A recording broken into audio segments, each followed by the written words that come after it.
Good morning, Charlotte. Welcome to Live Impact News. Just off the top of the hour, it's 9:01. I'm Julie Kay, and we've got a very busy Friday. First of all, happy Friday. Happy Taylor Swift release day. And happy Good Weather Friday. Chris Mulcahy's here with some good news. Are you a Swiftie? I'm a huge Swiftie. Huge Swiftie? Huge Swiftie. Are you going to get how does this work? You can still download it right now, or have you? Download it? Yeah. Yes, Okay. I pre-saved so that Taylor Swift would know that I wanted it. Okay. Weeks ago. Nice. Not that she personally Wait, Chris saw. Mulcahy, you are aware you can stream music. Yes, I know. I have CDs in my car, yes. And I also don't have any streaming services. I just DJ YouTube. I Old just let it school. go. Yeah, old school. Yeah. But Yeah. are you a Swiftie? I respect her, but I can't call myself a Swiftie because I couldn't name albums. That's and okay. I can only cherry pick some lyrics that everyone knows. Diplomatic answer. I respect that. Yeah, no. Yeah. But if we're really talking about it, though, I think that there's not a more talented lyricist, and also businesswoman as well. Yes. Because I was noticing a lot, because especially she's been on that podcast, there's even signs that she was Morse coding something with her finger, just tapping it. She leaves clues around. She's a genius, plain and simple. She's a genius. There is also the problem that people like me, the Swifties, are insane. So we find stuff where there isn't stuff. Oftentimes her Easter eggs are very obvious, but we're like, did you guys see that she blinked? She winked with her left eye instead of her right? That means something's coming. Like, it's very, people get really into it. Yeah, but oftentimes, I heard it before, but then now after the 1,000th time, it was a clue. Yeah. It really is cool, because think about that. I'm a person that loves puzzles, so for someone to do that and actually plan it years in advance, I think it's awesome. It's fun. So, well, you go listen to Taylor Swift. I'm going to take the forecast. Thank you. 52 degrees. I wish we could just stream it. Now I want to hear it. Oh, she'd sue us. I know. That's why we don't want to be sued. Sorry, Taylor. I've heard great things already. The internet, of course, is about to break just listening to that new album. 52 degrees is where we're at right now. That was our lows actually this morning. And that is actually the coldest low of the season and the coldest low we've had since late May. And you probably felt it. So welcome to it. And October is one of those months that can be a little tricky. It starts off, people are like, man, I love this month. And then you forget that the end of the month averages in the upper 60s and also the upper 40s. So that's why I want everyone to really take advantage of these warmer temperatures while we have it. 52 isn't warm, but it is warmer compared to where we are going. It's going to be very fall-centric just because, well, one, I made these graphics and I have a very small window to use them. And your pumpkin picking forecast is officially activated really now through Saturday. A lot of these places are closed on Sundays, but you can find them all over the place. I keep on saying it, Bush and Vine is the best because you can literally pick it off the vine, but there's a lot of them like that in York County. So this is specifically for the data in York County, looking at high temperatures in the lower 70s. All is well. Also, high school football. Here's the kick. It's up. And it's good. And we're going to have temperatures in the lower to the mid 60s by the end of the game. Here's the thing, and I'm originally from up north, the great north. Julie, I know that you worked in Michigan for a little bit.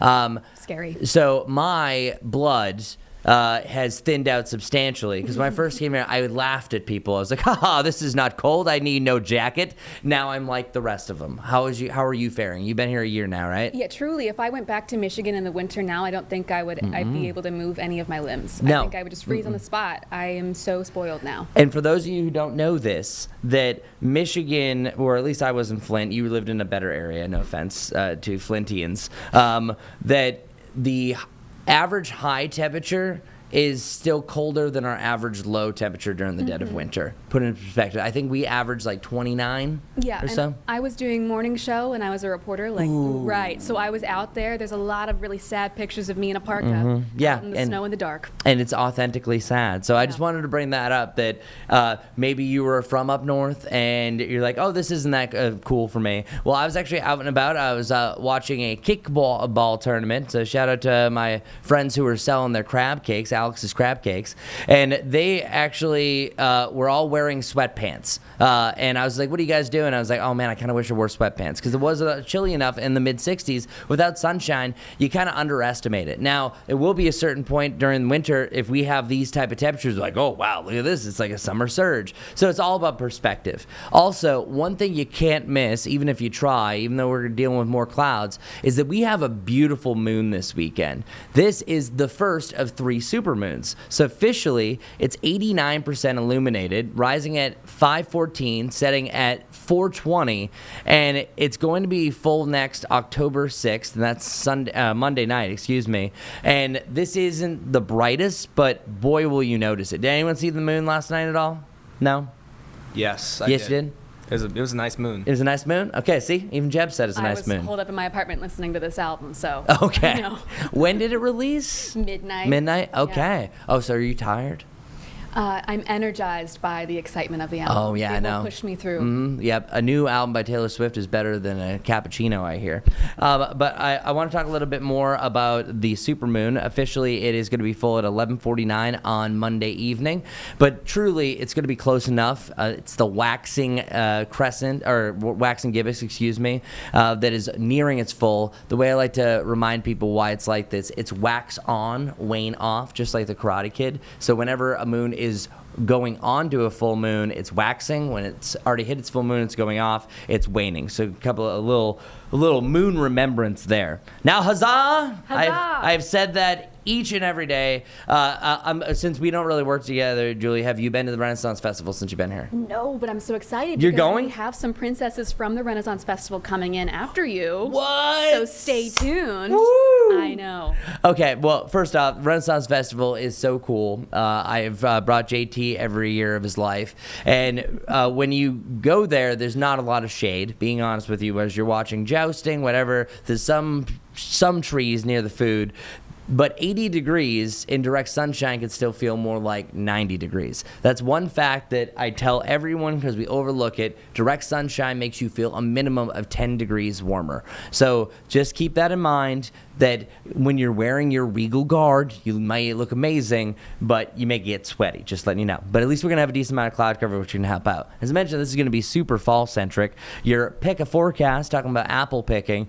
Also, if you want to do this, you have to pre-order your tickets because it is such a big demand across multiple counties, Iredell, Mecklenburg, down to York, that you can't just show up. You have to get tickets in advance. But it's really this weekend and the next the time to do it. I went late October, probably like the weekend before Halloween, and things were rotten. So just keep that in mind. It was a lot hotter last October, so that didn't really help with it. So if you're planning on doing any things or even thinking about it, these are the times to do it. Renaissance Festival, luckily, we have time. And the Panthers game is 1-5, and not to divulge too much of your personal life, I have a friend here in the studio that says she has not seen a football game since the Rams were in St. Louis, which, by the way, I looked it up. December 2015, officially, they announced that they're leaving St. Louis. And St. Louis has never been the same quite since. But I'm going this weekend to see the Panthers. Okay. I'm very excited. Well, they're undefeated at home, so hopefully There they we can go. keep that up. And they're also playing, can I say this? A terrible team. The Dolphins are not having a good start to the season. They just lost their star receiver. Jeb and I still have to talk about fantasy trades, but we'll get to that, and we won't bother you with that. They have Darren Waller. Darren Waller. Yeah. I mean, you're going to get to watch that in person, Julie. Hey, He's going to have guys. a legendary game. I don't know what you're talking about. What I do know is I'm winning both of my fantasy leagues by pure accident. So Hey, I you're don't in need two. to know. Don't need to know. Now, do you know what? Anyone can say it's skill, but it really comes down to 50 to 100% luck sometimes. I picked the names that I recognized. Hey, and it's worked that pretty works. Yeah, no, because then you can also pick all the right names, because we've had some big ones. Malik Neighbors. You just had Tyreek Hill. Wow. I know. I didn't just look in the windows of your soul over there. All right, we're back to the forecast before I dig any holes. We're isolated rain chances Monday and Tuesday, but it is scattered environment on Wednesday and Thursday, because it's at that point we're going to be back to more of a humid environment. And then this is going to be the big up. We're going to see temperatures return to the lower to the mid 80s. And it's really Tuesday to Wednesday you're going to be feeling it. That air you can wear returns before it feels perfectly dry again. But there's a lot of changes. Long-range forecasting is impossible. Really, after 3 days, doesn't matter how far we advance technology-wise, because this front, for example, is over 1,000 miles away. If it changes a half a degree, it means the difference of us seeing a lot of rain to not a lot of rain. Meanwhile, you can also have tropical systems develop that can change the flow of things. But as of right now, we are going to see a cold front. We know that. The timing is just going to waver between Wednesday and Thursday. It just depends on the intensity of the rain, because we are also dealing with drought conditions. So whenever you have drought, drought feeds drought. So what this does is whenever you have a super dry environment, it doesn't have a lot of what's called transpiration. So we know about the Asians talking about evaporation to condensation to precipitation, but the evaporation from plants is a big part of what adds moisture to our atmosphere. You need moisture in the atmosphere in order to give some of that rain. Well, that hasn't really been the case. I'm also stalling trying to bring up my drought monitor so you know exactly what I'm talking about. Well, in the most recent update that dropped yesterday, here is the map. The map is showing a majority of the Carolinas under a yellow to a tan. And what this means is that we're either abnormally dry to an official drought status. So this is one of the biggest misconceptions that people have for the U.S. Drought Monitor.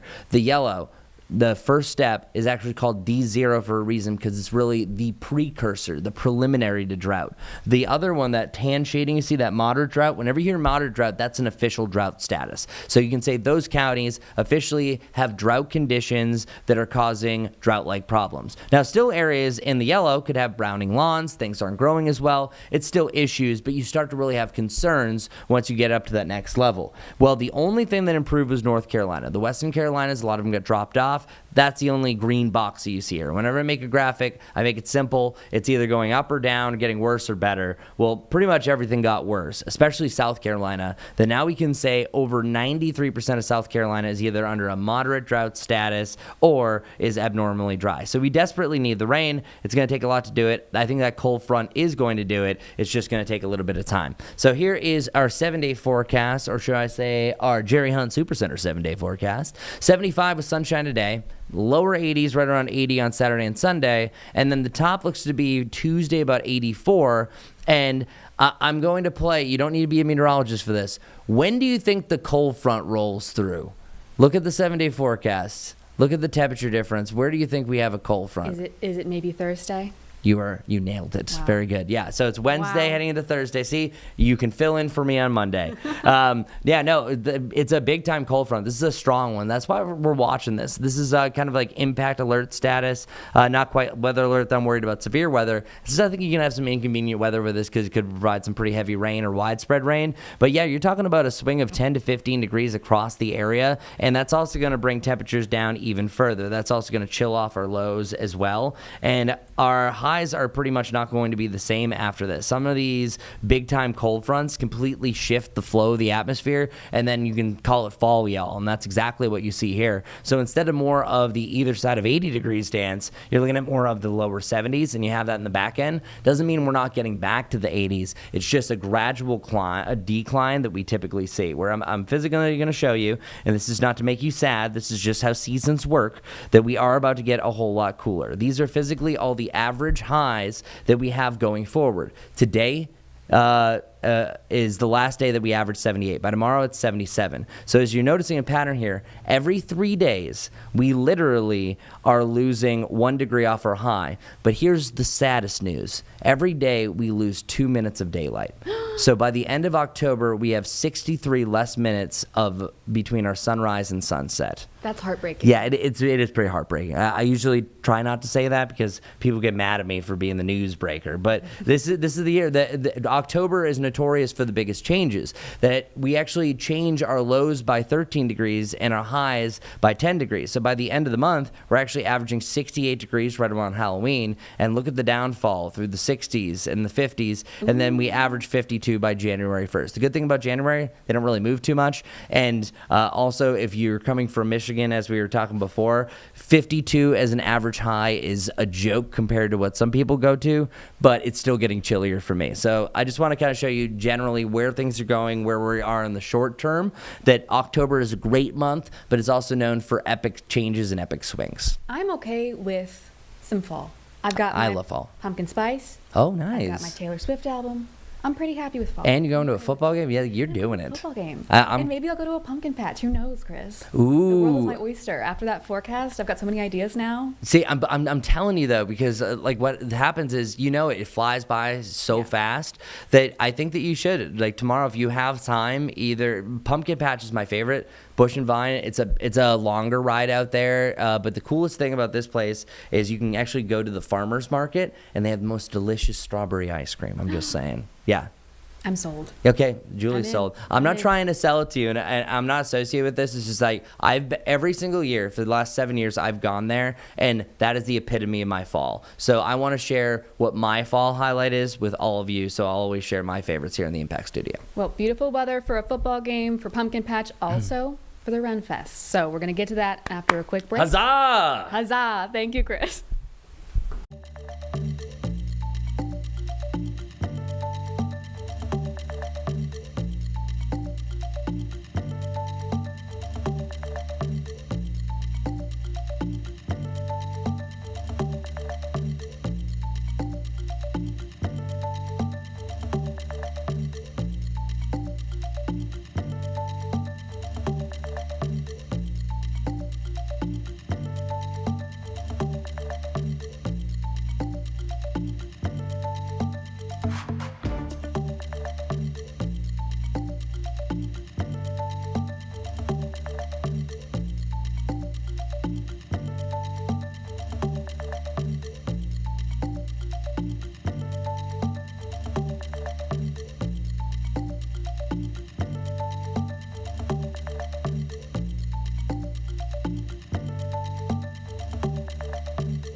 All right, welcome back to Live Impact News. It is 9:20 this morning. We've got a busy morning for you. You just heard from Chris Mulcahy that it's going to be a lovely weekend to get out there and do all your fall activities. My favorite one, though, potentially, the Carolina Renaissance Festival. We actually have some royalty in studio, Jeb. We have Princess Sophia and Princess Catalina. Thank you both taking time out of your very busy royal schedules for joining us this morning. Thank you for inviting us. We are more than pleased to be here. It is no trouble. You guys, I'm sure, are very busy with, of course, the royal duties, but also with preparing for the festival. What do people need to know if they're interested in going? Oh my goodness. Be there early. Ooh. Indeed. We love conversing with Lord Mayor. Indeed. And we process in with all of our friends and our queenly mother. She is absolutely incredible. Indeed. There is an entire opening gate show, and we love to see all of you there. What does that show entail? I've never been. I've only been in the area for a year. So this will be my first Carolina Renaissance Festival. What does that opening show entail? Well, I think it is a good first taste, good first impression of what you may expect. You will get to see the mayor himself, the mayor of Fairhaven, which is the village you will get to visit. And then my mother and my sister and I, we will process to the front, and we will give you a little sample of what you may see. There will be certain performers that may come up at the front gate show as well.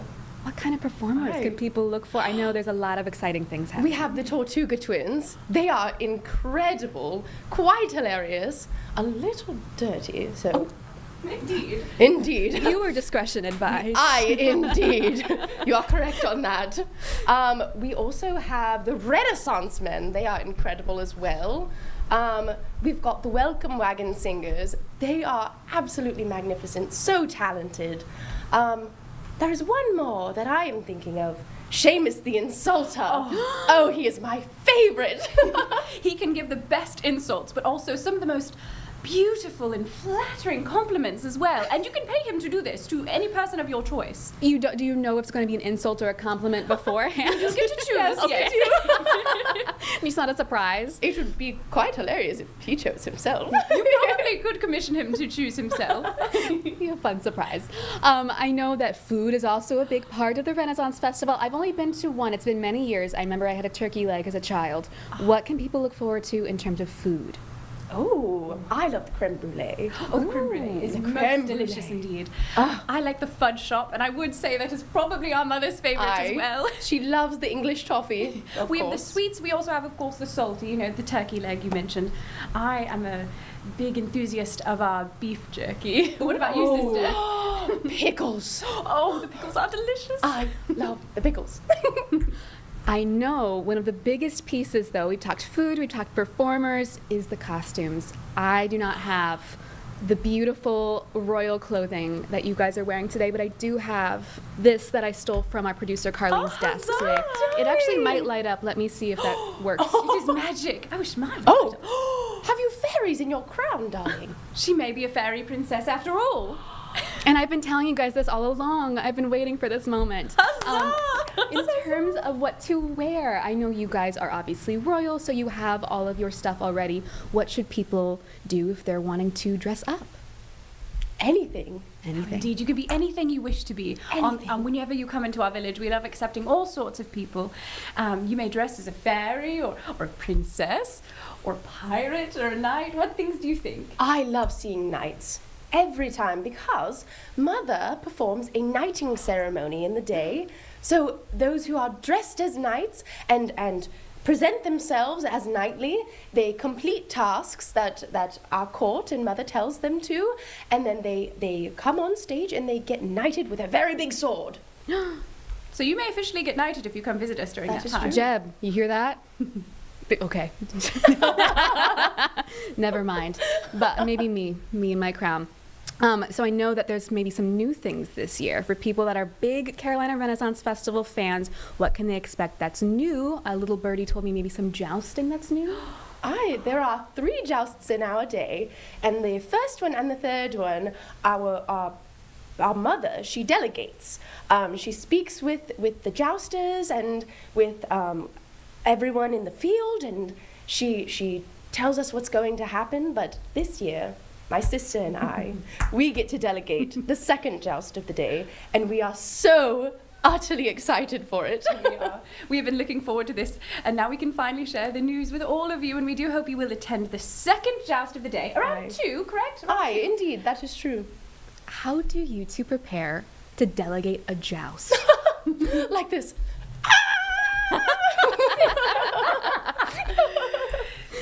My sister is very excited. That is how I prepare to do most things, my lady.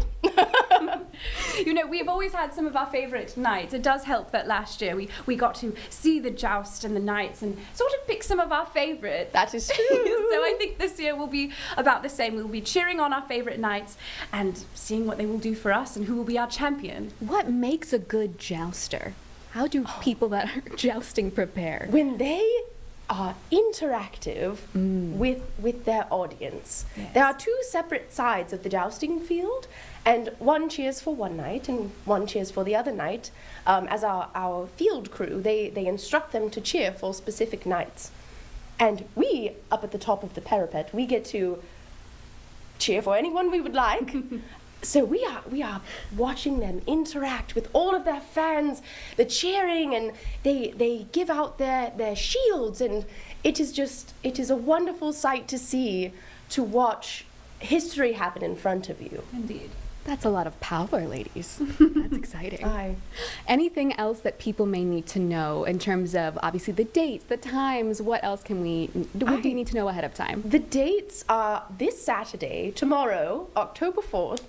Our opening gate show starts at 9 o'clock sharp, and this runs 16 weekends, 16 days, 8 weekends, all the way until November 23rd.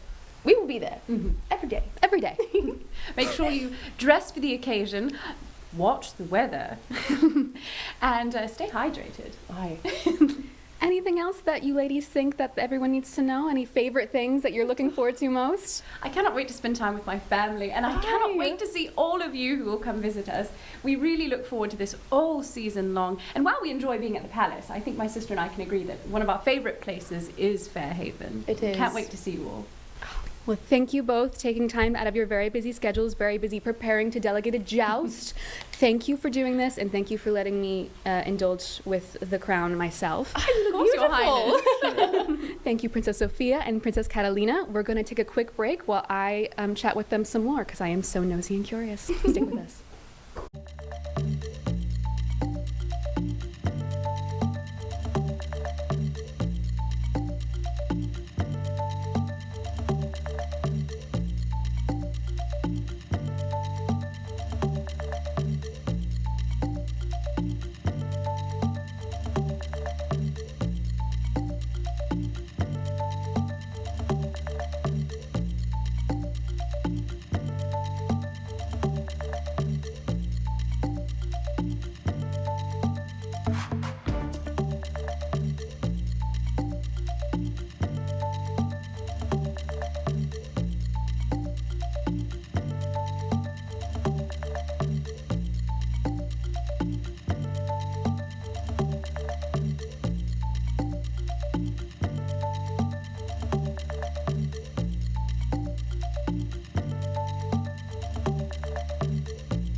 All right, welcome back to Live Impact News. Busy morning here in the studio. It is 9:30, and we're going to get to some of the biggest headlines that we have nationally. Of course, we are approaching day 3 of the federal government shutdown, and that is still a back and forth between the Democrats and the Republicans. So I know that the Senate will be back in session today, and we're going to get to that later. But let's listen into what Hakeem Jeffries is saying about this government shutdown and the status of negotiations so far. Good afternoon, everyone. Good afternoon. This is day 2 of Donald Trump's shutdown, but it's day 256 of the chaos that the Trump presidency has unleashed on the American people. Republicans have shut the government down because they don't want to provide health care to working class Americans. House Democrats continue to be here on duty. House Republicans are on vacation. We are ready, we are willing, we are able to sit down with anyone, anytime, any place, including the president and the vice president, to try to find a path forward, to reopen the government, enact a spending agreement that actually meets the needs of the American people, while at the same time addressing the Republican health care crisis. Unfortunately, Republicans have shown zero interest in even having a conversation. After the White House meeting, on Monday, we've seen behavior by the president that is unserious and unhinged. And Leader Schumer and myself haven't gotten a single phone call as it relates to a follow-up conversation. We're ready to have that conversation, but we need credible partners on the other side of the aisle. And Donald Trump and Republicans have made clear they wanted to shut down the government. They want to inflict pain on the American people. They continue to engage in their retribution efforts, and they have zero interest, zero, in providing high quality, affordable, and accessible care to everyday Americans. Questions? Leader Jeffries, Speaker Johnson says he's got nothing to negotiate with you over. Will you accept anything less than a permanent extension of Affordable Care Act subsidies? The legislation that House Democrats and Senate Democrats have introduced together relates to a permanent extension of the Affordable Care Act tax credits for working class Americans. Understand, in the Republican One Big Ugly Bill, where they enacted the largest cut to Medicaid in American history, stole food from the mouths of hungry children, hungry seniors, and hungry veterans. And all of this was done so that they could provide massive tax breaks to their billionaire donors. And you know what? Those massive tax breaks were made permanent. Why in the world should everyday Americans, working class Americans, hardworking American taxpayers accept anything less? I mean, literally this year, House Republicans, Senate Republicans, and Donald Trump enacted massive tax breaks for their billionaire donors, for the wealthy, the well-off, and the well-connected, all to subsidize the lifestyles of the rich and shameless. And this was done permanently, and now they want the American people, not us, Democrats, the American people to accept anything less than a permanent extension of tax credits that make their health care affordable. Understand this, over the last few days and over the next few days, what you're going to see is more than 20 million Americans experience dramatically increased health care premiums, copays, and deductibles because of the Republican unwillingness to extend the Affordable Care Act tax credits. They're not even willing to extend it for multiple years, let alone do what Republicans just did for billionaire donors, which is to extend the billionaire tax breaks permanently. Of course, the American people should accept nothing less. Leader Jeffries. Yep. Thank you. Good afternoon. You said yesterday this was not about 2026. Are you concerned in any way about the political ramifications that voters might blame your side down the road? The American people are crystal clear on who shut down the government. Crystal clear. They know it was Donald Trump and Republicans for a wide variety of reasons. Republicans have repeatedly shut the government down throughout the years. And does any reasonable person think that Donald Trump or J.D. Vance or Mike Johnson or Senate Republicans are behaving like individuals who actually want to reopen the government? I mean, House Republicans literally are on vacation right now, scattered throughout the country and the world. Democrats have been here all week. We want to have a bipartisan discussion, use common sense to reopen the government, pass a spending agreement that makes life better for the American people, particularly as it relates to their high cost of living. Understand something, Chad. Donald Trump and Republicans spent all of last year promising that they were going to lower the high cost of living. They also spent all of last year running away from Project 2025, acting like Project 2025 didn't exist. But what have they been doing this year? This year, they've done nothing. Zip, zero. stingy with De Niro, nothing to lower the high cost of living for everyday Americans, while at the same period of time implementing and unleashing Project 2025. Now all of a sudden, Donald Trump admits it was his project all along. He just did it earlier today. What we're saying is America's too expensive. Donald Trump has made things worse. Costs having gone down on day one, they're going up. The cost of living is going up. Inflation is going up. The Trump tariffs are actually making life more expensive, thousands of dollars more per year for average, everyday Americans because of the Trump tariffs. And now Republicans refuse to do anything to extend the Affordable Care Act tax credits, and as a result of that, tens of millions of Americans are going to have their premiums skyrocket out of control, double, triple, or quadruple. People are going to face medical bankruptcy. Millions of American citizens. And Republicans don't want to do anything about it. Democrats are in this fight until we win this fight. Leader Jeffries, thank you. The White House is now threatening to fire thousands of federal employees. Is that a risk that you're willing to take by putting up this fight, and for how long? The Trump administration has been firing thousands of federal employees outside of the context of a government shutdown since January 20th. Literally, they've been engaging in mass firings, the Trump administration, since January 20th.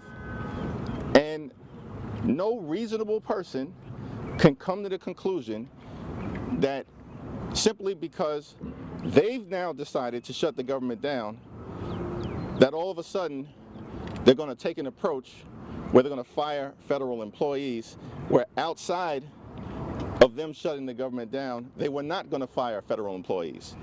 Because, guess what? They've been firing federal employees all along. That's a shame. These are hard-working public servants, many of them veterans. And in fact, more than 300,000 black women have lost their job in the Trump economy. This is extraordinary stuff. This is what they've been doing prior to this shutdown. They need to come to the table. We can go back to the White House, or they can come up here and we can have a conversation to end this shutdown. They're hurting the American people. Let's find a bipartisan path forward, and let's address the Republican healthcare crisis. Last question.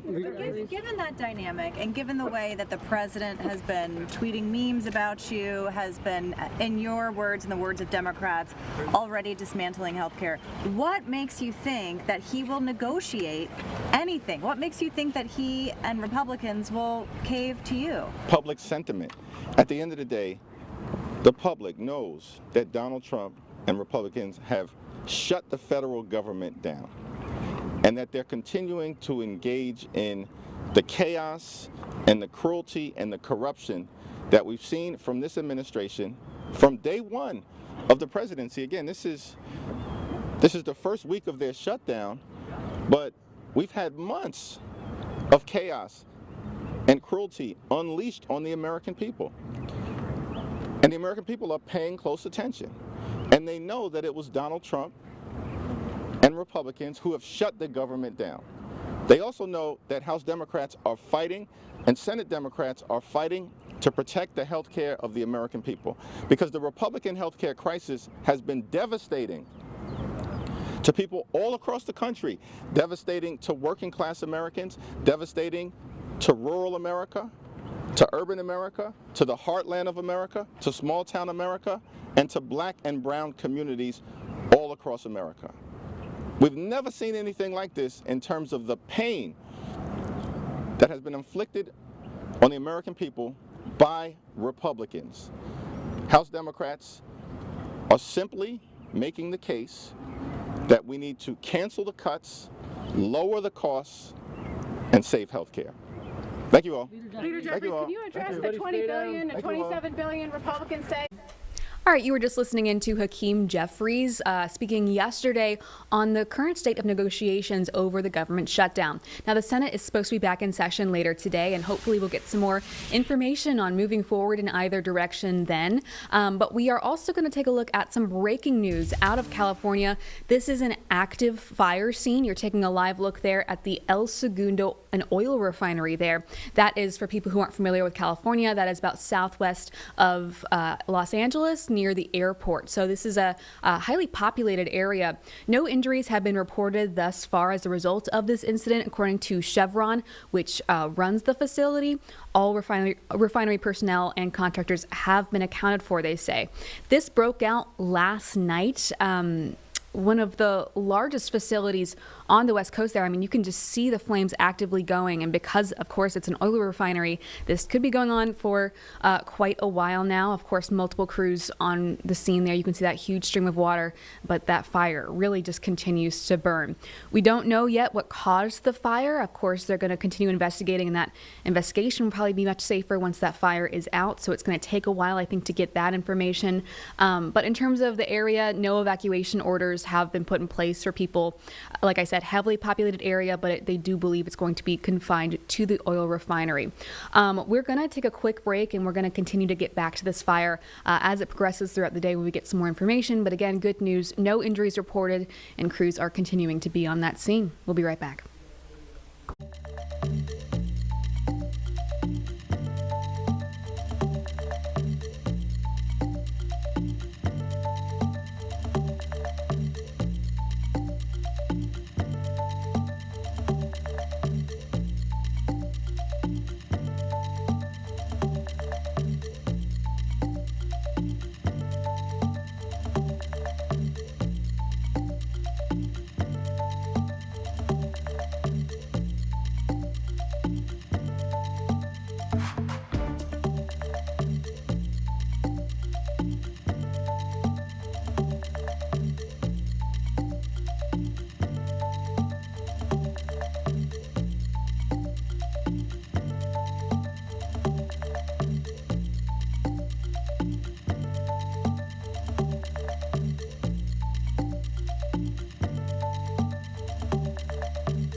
All right, welcome back to Live Impact News. Lots going on in the studio today. Lots of live things happening right now. We were just at that fire in El Segundo, California, and now we're going to go to right outside Chicago. We've been here a few times already for this ICE facility in Broadview near Chicago.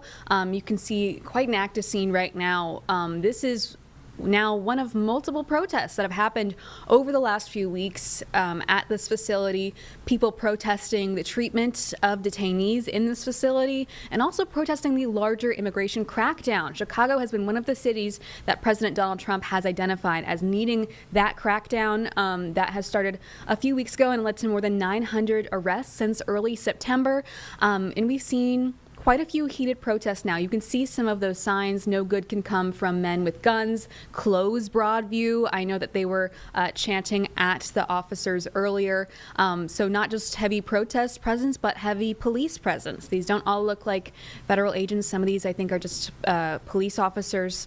So it looks like they've called in other backup. Now, we're going to keep an eye on this scene. I know that this has been, like I mentioned, a tense couple weeks here in Chicago over this crackdown. I know that this facility put up new barricades last night, which may have spurred this protest this morning.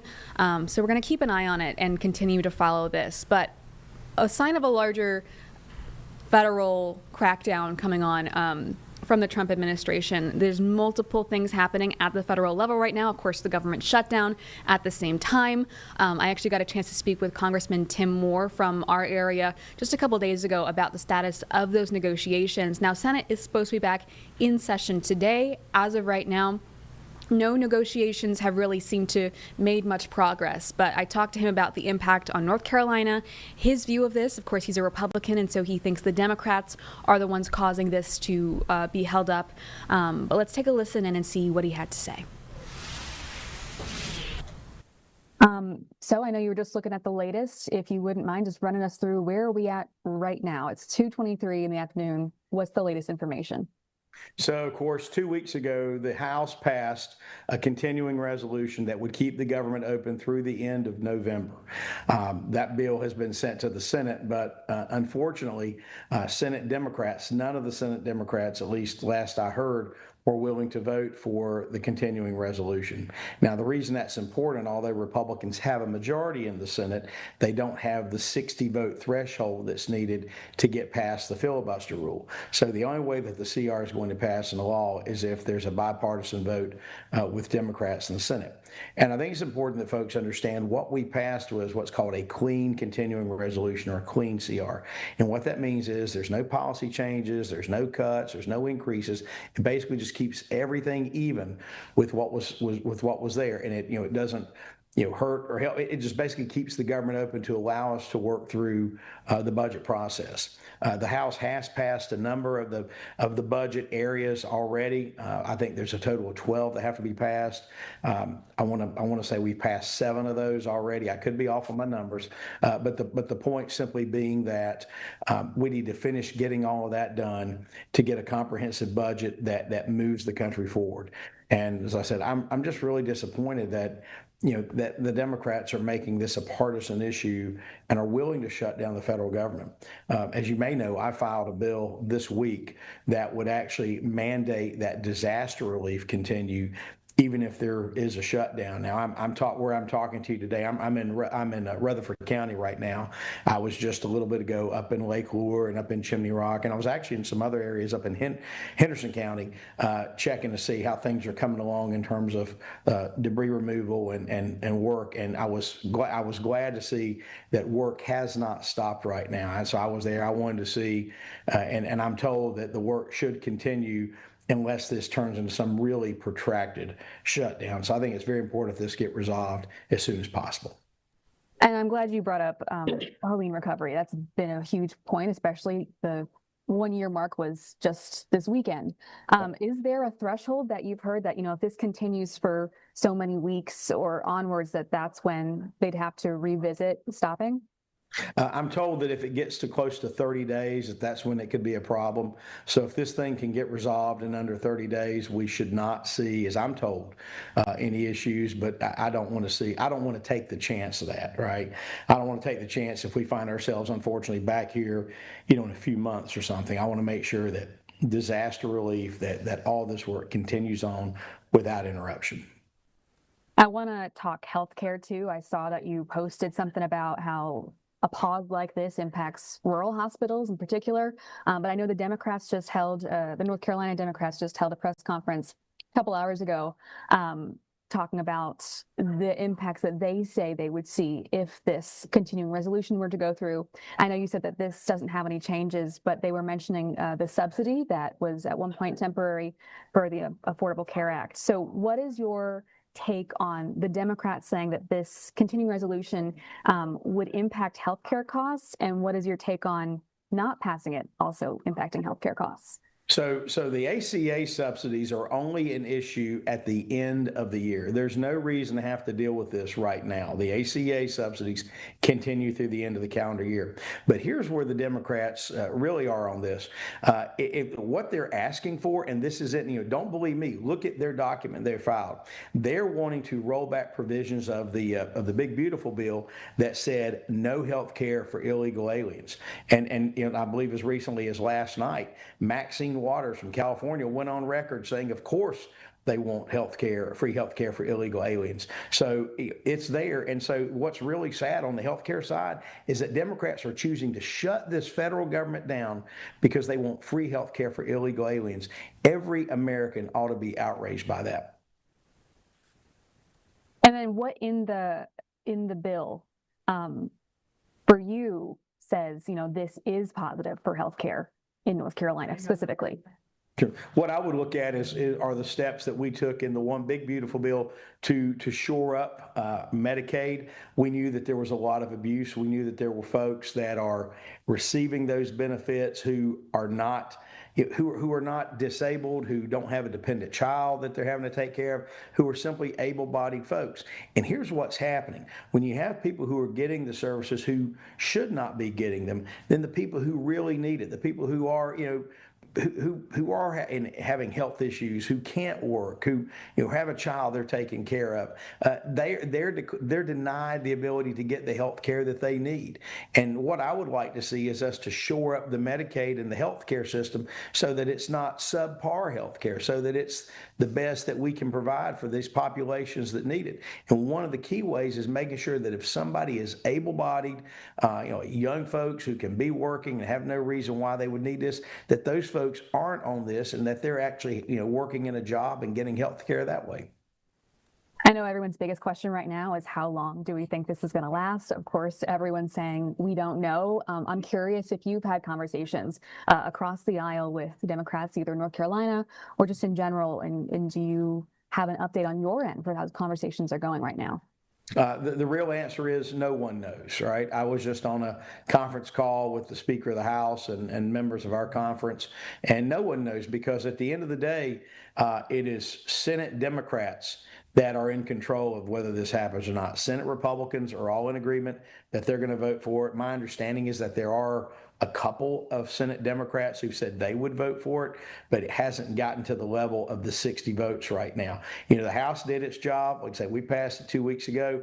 So this is entirely over in the Senate right now. And I'm hopeful that as this goes on and as that pressure comes into play, that folks will get reasonable and keep the government open. Look, we can have debates about all of these other health care policies. We can have debates about budgetary tax policy, you name it, as we work through this budget process. But there's no excuse to hold the American people hostage with a government shutdown. And the American people know, again, not trying to be partisan, but American people know that it is 100% in the court of the Democrats right now. They need to do the right thing, vote for the continuing resolution, and make sure we work through a budget before the end of the year that fully funds the government and that really keeps moving the country forward. My last question is, of course, you represent a big part of our viewing area. What's your biggest concern for people right now in this kind of limbo? Could you repeat that? That broke up. I'm sorry. What's your biggest concern for the people that you represent right now as we're in this limbo where many people aren't getting paid? Right. So, yeah, I mean, the people expect people pay enough taxes, right? They expect the government to provide the services that the government is supposed to do, right? Everything from, of course, the post office will stay open, VA will stay open, law enforcement, air traffic control, on and on, essential services. But what starts happening is like passports, people needing help with those things get affected. Some of the agencies that deal with, for example, with agriculture, deal with trade, deal with transportation. We don't need those agencies to be shut down. And here's what's crazy about it. It's not going to be permanently shut down, and all the employees are going to get paid, right? They're going to get back pay. But what's happening right now is people, aren't allowed to work, but they're still going to get paid. It's just ridiculous. And it's an absolutely wasteful thing to have happen. So we need, folks need to get real. They need to pass this CR over in the Senate, and we need to keep moving forward to get a full budget done. Look, I go back to my days when I was Speaker of the State House, when I served here. We didn't have to deal with government shutdowns. We had what's called an automatic continuing resolution. One of the other bills that I'm co-sponsoring is an automatic CR that in the event Congress fails to to adopt a budget, that there's an automatic extension. I don't think government shutdowns should ever be used as leverage by either side. We need to keep the government open and operating because, taxpayers are paying for these services. At the same time, and I do support the president, and when this shutdown kicks in, he's made this clear. When there is a shutdown, that they're going to really look. They've identified where there's a lot of waste. And they're going to probably take a lot of furloughs, and they're going to eliminate jobs where they can to save money. And you know what? If we can use this as a way to get rid of waste in government, that would be a positive. But at the end of the day, I want to see the government do what it's supposed to do to take care of citizens who need that help. The taxpayers, of course, are paying for it and need to make sure that they're taken care of. Thank you so much for taking time for this. Is there anything else that you want people to know about either this or things going on here in North Carolina? What I'll say, at least as for me, I have deemed all of my staff essential to keep them involved for constituent services. So if anybody that I represent, or frankly, if it's somebody even that's outside the district, I don't care. I mean, we'll help them. But if it's anybody that needs help, our staff's going to be working normal hours. We're going to be here. I'm here back in the district. I'm checking to make sure that whatever the federal government's supposed to be doing, that we're doing it.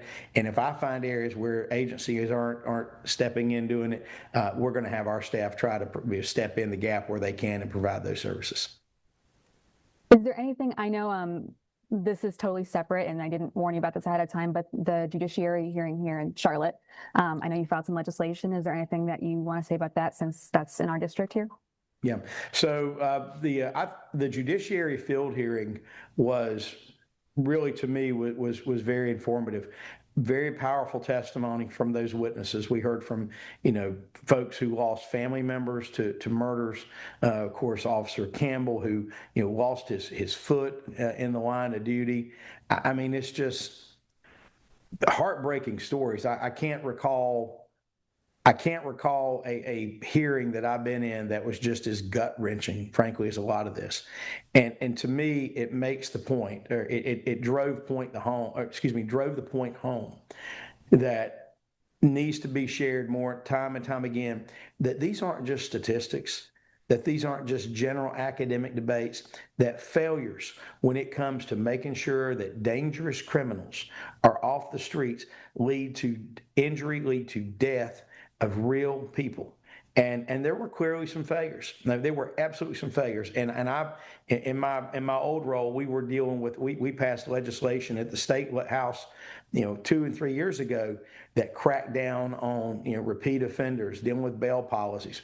And what we found is that even when we would pass tough laws, is that, some judges and magistrates would sort of find different ways to go around it. That's unacceptable. I mean, that's why we have a letter signed by most of the members of Congress from North Carolina asking that particular magistrate judge who turned this guy loose, who killed Irina Zarutska before this happened, that let him out on bond on other charges, that she not be in this position. I mean, there is no excuse. There is no excuse for anybody having to live in fear over with dangerous criminals roaming around. Somebody who's got like long rap sheets with multiple felonies, they should be in prison, not out on the streets where they can terrorize and hurt people. And so I think the more that we can bring attention to what's happened, not to, I think there needs to be accountability to the failures in the system. But more importantly to me are finding the changes to make sure this does not happen again. And this field hearing was I believe, was very informative along those lines and is going to lead to legislation. Now, when I speak of legislation, there's actually a bill that I filed.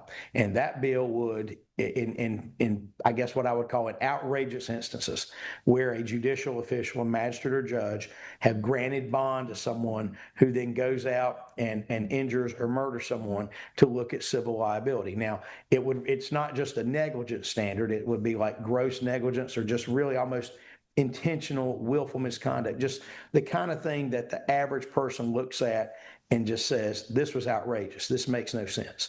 I think if you have provisions in place like that, it's going to, it's going to cause people to think twice before they just randomly let these dangerous criminals out on the street. So that's going to be one legislative fix that we're looking at. And then others will be probably will be conditioning federal dollars to areas that have, that try to mandate what's called cashless bail policy. And this has been a big thing from the left, where they're trying to get away from where folks have to post a cash bond to get out of jail, or they want them to be able just to sign a personal affirmation that they'll come back for court. That does not guarantee public safety. And so we very likely are going to use federal funds as an incentive, or as a deterrent, if you will, when it comes to local governments adopting policies that make it easy for criminals to get on the streets. Thank you for letting me throw that at you. I know people are really curious about that here. And thank you for taking the time. I know you're going to have a very busy day ahead of you, so we appreciate you doing this. Well, thank you. I was worried that if we didn't do it now. All right, you've been listening into my interview with Congressman Tim Moore, who represents part of our area at the U.S. Capitol. And we were talking about the government shutdown. Of course, the negotiations still ongoing, but at this point, still stagnant. It is day 3. Senate is back in session later today, and we'll be following that as it comes back.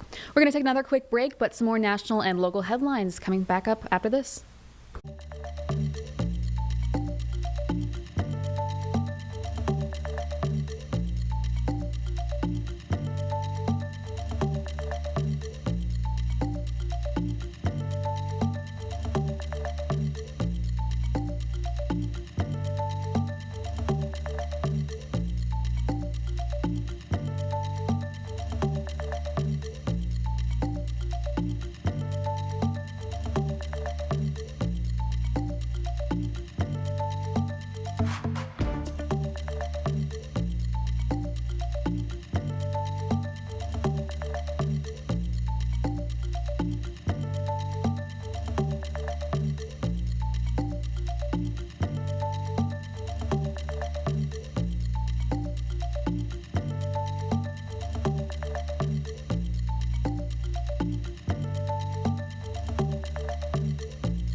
All right, welcome back to Live Impact News just off the top of the hour. It's 10 a.m. here, and we're going to get to one of our live events we have happening right now. The South Carolina Department of Public Health hosting a virtual presser right now discussing a measles outbreak in the upstate. So let's take a listen in.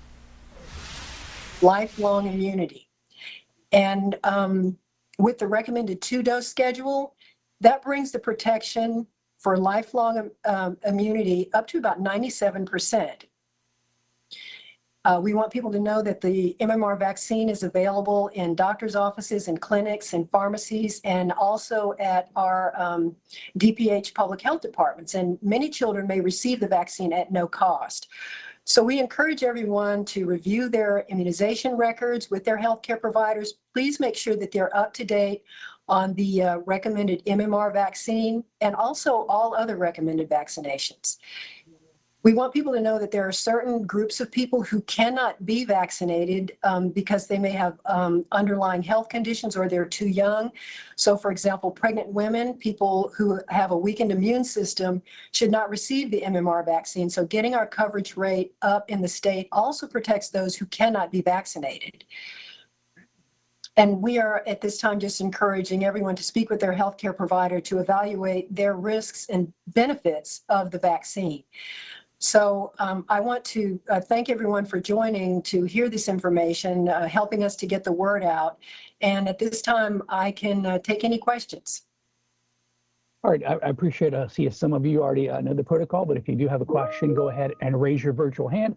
I'll call on you in the order in which it was raised. And for follow-up questions, I'll just ask that you ask this separately because I want to give everybody who has a question an opportunity to ask first. So Lauren, you're up first. Please go ahead with your question. Hi, Dr. Bell. Can the public health department be more specific about what county or counties these cases have been identified in? I feel like that would be very useful for the public to know. Well, we release the information at our public health region level, and the important thing to recognize is that this virus does not observe administrative borders, that the risk of transmission, regardless of what county you live in, is increased in an area where we have identified ongoing transmission. And so for that reason, we report cases at the public health region level, and we also want to preserve confidentiality by not giving out too much information.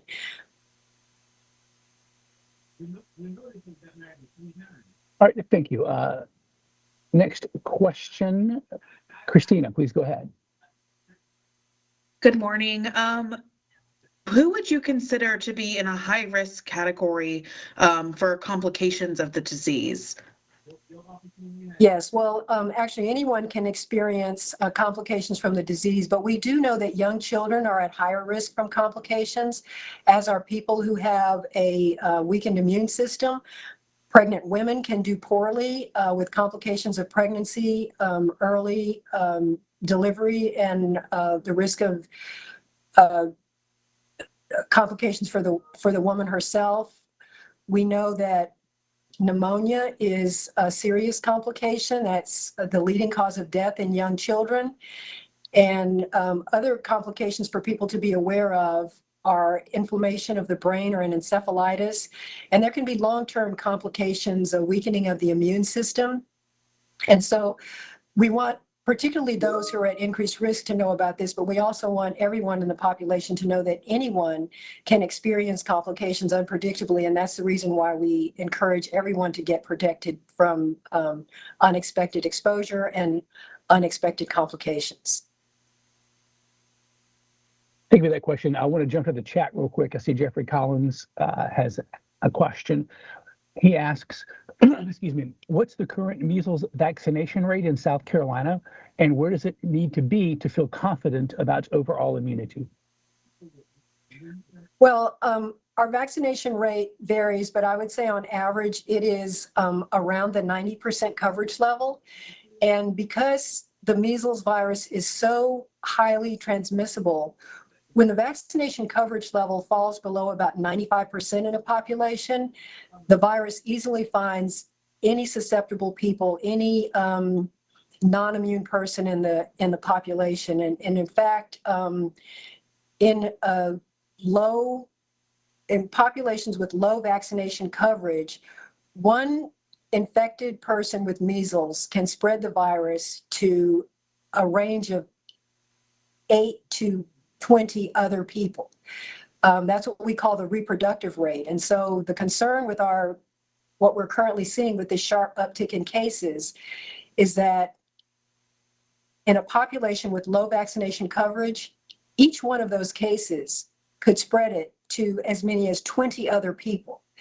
And when we have around 90% coverage, when we need to get to at least 95% coverage, this is the greatest concern, that we're going to see ongoing transmission in this community if we don't get our vaccination coverage rate up more quickly. Thank you for that question. Sydney, go ahead with your question. Thank you. Is getting vaccinated now enough to prevent catching measles during an outbreak? Yes, it is. And that's a great question, because even with close contacts, if we can get them vaccinated within about 72 hours of contact, then we can often prevent the disease in these close contacts. Another concern about this unrecognized transmission in the community, though, is that there may be cases popping up, and if we get more and more cases, it can be difficult to identify those cases quickly enough to reach people to get them vaccinated in time. And so again, this is why we want people to be prepared in advance and go ahead and get their vaccines now before additional spread occurs. So as I said earlier, check with your healthcare provider, find out if you're up to date. And if you're not, we strongly encourage taking action now because we can avoid that pool of people who would be susceptible. About 90% of people who are exposed and who are not immune will develop infection. Thank you for that. Lauren, go ahead. How many contacts are being actively monitored right now? So the most recent cases, the 5 most recent cases that we were notified just a little over a week ago, those are ongoing investigations to identify who might have been exposed in a school population. And so we understand that close contacts in a school can, there's a high risk in these congregate settings for transmission. And it also makes it difficult to identify all of the close contacts. So that's an ongoing investigation. Sydney, do you have a follow-up? I have a separate question, actually. When did the vaccine coverage that you talked about earlier for the state, when did that start to drop? So we have been seeing a trend in declining vaccination coverage over the last several years. We are seeing an increase in exemptions for children who are in school, and that's one of the things that is driving the decline in overall vaccination coverage. But this is a trend that we've been monitoring for several years. It is a slow decline, but again, those percentage points where we lose coverage by just a few percentage points have huge implications for susceptible individuals in a population. Because the vaccine is so effective and because the virus is so highly contagious, that is what can make the difference. Tom, welcome. Go ahead with your question, sir. Hi, so I think you mentioned this a minute ago, but is this outbreak associated with an institution like a school or a daycare or some other congregate setting? We have identified transmission. We have identified cases that have attended a school, and so that's part of our investigation, is to identify if transmission is occurring in that setting. But we have an unknown source of a couple of the cases in the upstate, which indicates that we cannot at this time identify where transmission is primarily occurring. Hey, Lauren, go ahead. I think Tom basically answered my question. It was if the investigation, you mentioned it was focused in a school setting. Are we talking about one school or are we talking about multiple schools? Well, we are interviewing the cases to identify their close contacts, and at this time we are investigating known cases in a school. Sydney, go ahead with your question. Okay. Beyond vaccination, is there anything healthy people can do to prevent catching the measles? Well, the vaccine is the most effective because it's specific to protect against this virus. But other measures that can prevent the transmission of respiratory illnesses, gastrointestinal illnesses actually can go a long way. They're just not specific. But we shouldn't discount the effectiveness of good hygiene, just frequently washing your hands, avoiding touching your eyes and mouth and whatnot, where respiratory viruses and other viruses and bacteria can be introduced. We encourage people to also stay home if they're sick to prevent exposing other people. So just being responsible community members to prevent transmission spread. And then just things that can keep us healthy generally. prevents people from having a weakened immune system, from having chronic diseases that put them at increased risk. So those are all factors that keep us healthy in general. But I do want to make the point that when people rely on other measures to protect against a specific virus, those are not as effective as using the vaccine that is designed to prompt your immune system to recognize the virus and protect you specifically against that. So other measures are more blanket coverage against the transmission of all diseases, but they're not specific to protection against measles. John Marks, go ahead, sir. Hi, I'm with the Herald. You mentioned the upstate region, which is a certain number of counties. For folks who live in counties that border that region, maybe they aren't in it, but they're very close. How would you describe what the concern level should be, if any, for folks just outside of that area? Well, I would say at this time, our concern level is for the entire state, because we continue to be at risk for importation for people who are traveling to areas where there is higher measles transmission. That can be international travel. That can be travel within the United States where we're seeing pockets of outbreaks. And at this time, it could be anyone who travels from one region to another region. So we just want people to recognize how highly transmissible this virus is, and that it doesn't matter what region you live in. We are seeing unrecognized spread in the state.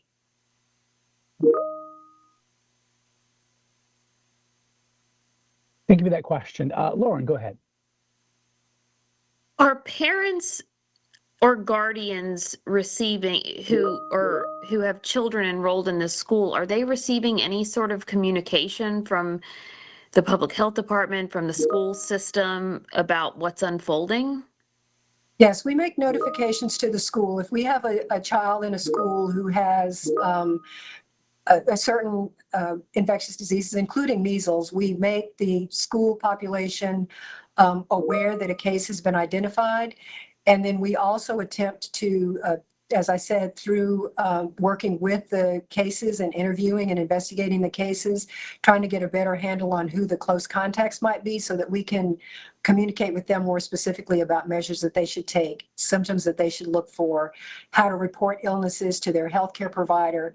And again, those messages to stay home if you're ill. If you are a close contact, you should also stay out of group settings, because you can develop symptoms and you can transmit the virus when you have mild symptoms and you may not recognize that you have measles and can spread it to others. Hey, I'm going to go to the chat real quick. We have a question from Austin McConnell. It says, do you know what areas or counties are the most unvaccinated in South Carolina? So a couple of things that we have available. We have our 45-day school report that gives the students in schools who have the percent coverage, who have met the criteria for school entry, and that's one of our best measures in that age group. But in terms of people who are not school aged, that coverage information is not readily available. Yeah. All right, John, go ahead, sir.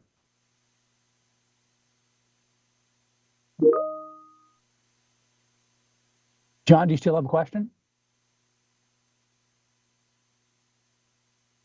Moving on. If you're Tom, asking go me, ahead. no, I'd already asked mine. Okay, sure. You can lower your hand. Tom, go ahead with your question, sir. Hey, so at this point, is this school still open? And does public health have any plans to reach out to this school or to the school district with, say, like a vaccination clinic or some other outreach? So we are working with the school administration. The DPH does not do school closures. We do require students who have a certain illnesses to be excluded. And I'm sorry, what was the second part of your question? Do you have any plans to do any kind of outreach, making vaccine more available to the school or the school district? Yes, absolutely. I mean, part of our outreach is encouraging people to seek vaccination wherever they can get it. And we are making additional plans to increase our access to vaccination through DPH clinics. But again, there are other clinics, healthcare providers, pharmacy chains. All of those are current options where people can get vaccinated, but we are working to, as we message this out, encouraging people to get vaccinated. We are doing everything we can to make those vaccines available through DPH. Thank you. I don't see any other questions in the chat. Does anybody else have any questions? I have one more. Yeah, sure, go ahead. Thank you. So I know we've talked about this in the past. All right, you've been listening to an update on a measles outbreak in upstate South Carolina from the State Department of Public Health there. We're going to switch gears here now. Another live event. Florida Governor Ron DeSantis is making a surprise announcement at Hogan's Hangout. Let's take a listen in. Stars shine brighter than Terry Bollea, Hulk Hogan, particularly for a kid who was in, the mid 80s when all this stuff really started to go crazy. This was something that was just like larger than life. And the message of training, saying your prayers, eating your vitamins, that's something that stuck with me. As a kid, and I know influenced so many other kids all around the country. And if you think about it, so we actually were able to come here at the end of May. And we were in town, and my kids who are in elementary school, they know Hulk. And they think about Hulk when they think about, and they like wrestling, they like all this stuff. So we came here and were able to meet him. And they got to meet him at the end of May. And but they had, my daughter asked him about wrestling Andre the Giant because they knew he had done that. They'd seen the videos. My son asked him if he had ever been hit over the head with a guitar by the Honky Tonk Man. He said one time that happened. I know Jimmy Hart probably has the background on all that. And I'm just thinking to myself, just as a dad with these young kids, like, how many people from like my childhood would my kids even recognize, right? I mean, maybe they know like Michael Jordan, maybe they know, but like there ain't many, right? And, so Hulk from like the mid 80s all the way till the end, anytime he went anywhere, instantly recognizable. I mean, everyone knows Hulk Hogan. If you think about, they did the big first WrestleMania was a big deal. It had like Mr. T, and he had been in Rocky III with Sylvester Stallone and Mr. T as Thunder Lips, which is a big deal. Then WrestleMania was like a whole new paradigm, and then really the third WrestleMania when he wrestled Andre, that was like the biggest thing that had ever happened. But then, and a lot of people don't realize, after that WrestleMania, they did another Hogan Andre. It was on NBC. And it got 37 million viewers on NBC for that rematch. Now think about it. Is there anything in America other than the Super Bowl that can pull 37 million viewers? And we have many more people in the country today than we did then. So that was like a really, really significant impact. And just as somebody who grew up with that, I kind of identified with how people responded. I think when he passed away, you had a really organic outpouring because people just, he was one of the flashpoints in their life. They remember being a kid. They remember following him through the years. And so I think it brought a lot to the forefront for a lot of people. But I also was somebody, so as governor, as a Floridian, he was proud to be a Floridian. I mean, he loved this state. He loved this community. So we were happy to declare August 1st Hulk Hogan Day in the state of Florida. And we had fun doing that.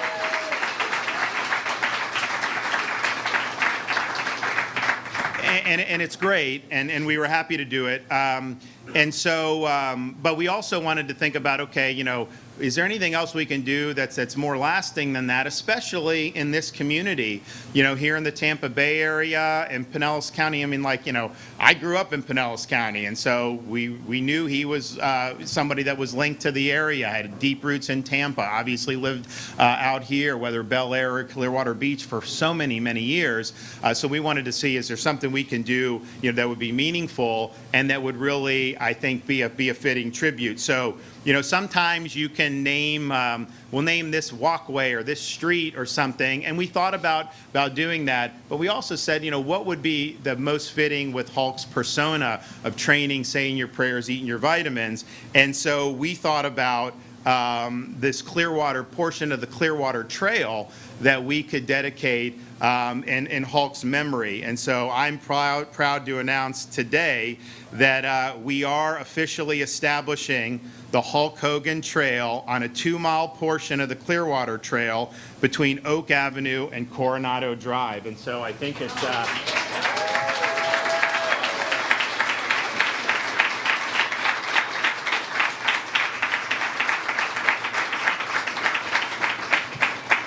so you'll see those signs, but what we're also going to do is have different types of, and it'll be in the red and yellow colors, different types of exercise stations along the way. Because, you know, people bike, they run, they walk. But, you know, why not have a pull-up bar there or something so people can knock? I mean, honestly, if you go for a 2-3 mile walk and you knock out 30 pull-ups or something, you know, along the way, do 3 sets of 10, something like that, that's going to make a big difference. So that'll be done. We'll take care of all that. And I think it's something that is exciting. It shows that, you know, his memory is going to live a long time. I mean, it was always said Hulkamania is going to live forever. I don't think you're going to ever find somebody that's going to be able to eclipse him in terms of the star power that he brought to professional wrestling. And you know, when people say it's fake, let me tell you something.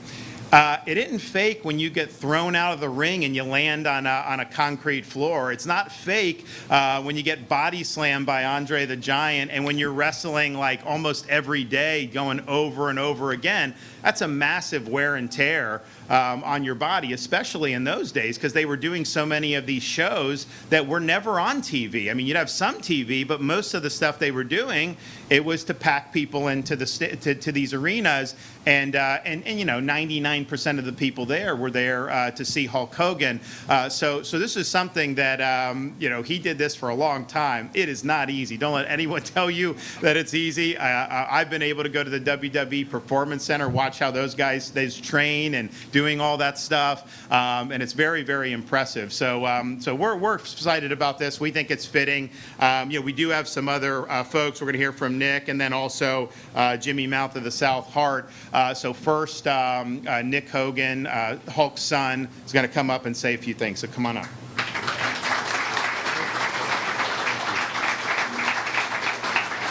Good morning, everyone. Thank you guys for joining us here at Hogan's Hangout. And first of all, I'd like to say thank you on behalf of myself, my father, and my entire family to Governor Ron DeSantis for giving us this honor. And thank you to the state of Florida, Pinellas County, and the city of Clearwater for helping to make this happen.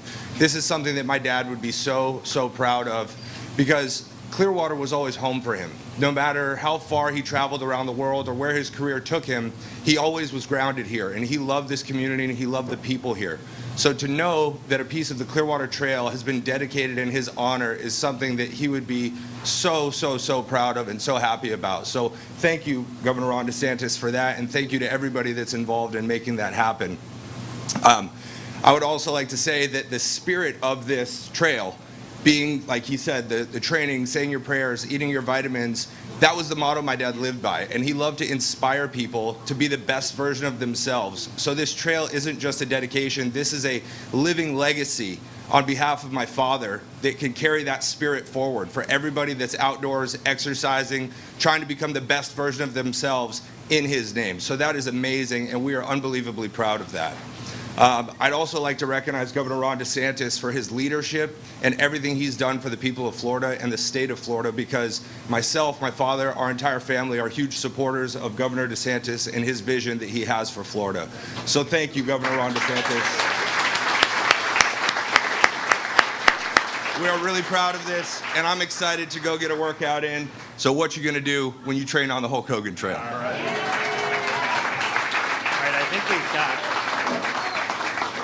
So this is also another thing to kind of, I guess, a rendering of what you see. We're going to have some different equipment and whatnot along the way, and I think it's going to be really, really good for that. So I want to thank Nick and his family for being here.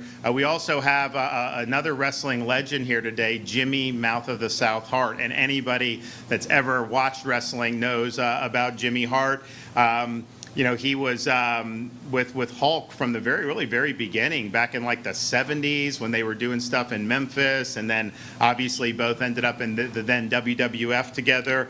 And Jimmy, he had that megaphone, and sometimes that would be used illicitly to help win matches for people like the Honky Tonk Man. But that's just the way it goes, right? I mean, And so he had all those people he was managing. But then when Hulk went to WCW, then that's when they really, formally joined forces, and he was, at Hulk's side on all that for so many years, and really honored to have Jimmy Hart here. He's somebody that's also lives in the Tampa Bay area and has been friends with the Hulk for many years. So Jimmy, come on up here, my man.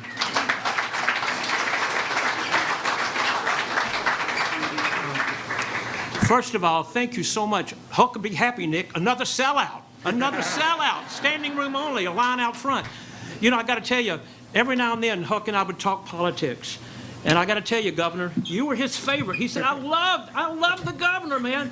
And I said, he's right, because you've done so much for this state, and Huck loved you tremendously. Thank you. So I'm just letting you know that. Bottom line. I know the Huckster's up in heaven right now. He's looking down here on this little beach bar, and he's with Andre the Giant. And, of course, he's with Macho Man Randy Savage, Roddy Piper, and the list goes on and on. And they're saying, look, man, you got a state trail named after you. What do you think? And he's going to go, this is great, because I got my beach bar here in Clearwater Beach. I've got my wrestling shop right a few doors down here in Clearwater Beach. My homes are in Clearwater Beach. I love Clearwater Beach. So this is such a great day. And I'm going to make this short and sweet, because I got to fly to L.A. real quick here. But I got to tell you something. What's so cool about this is that and I get kind of sentimental when I talk about it, because this is where Huck and I would always do karaoke every Monday night here.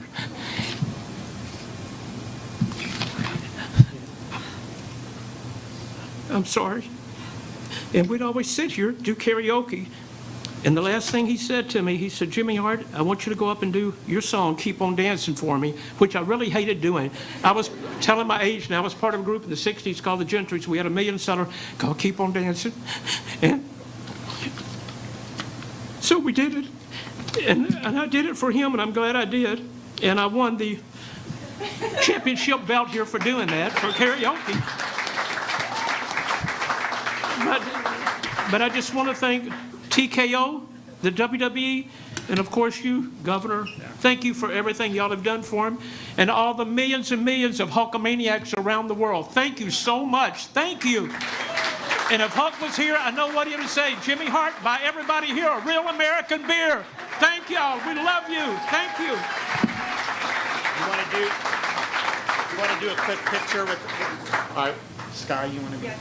All right, so let's grab that side, and we'll go in front of the podium here, and do our. You want to get in the middle?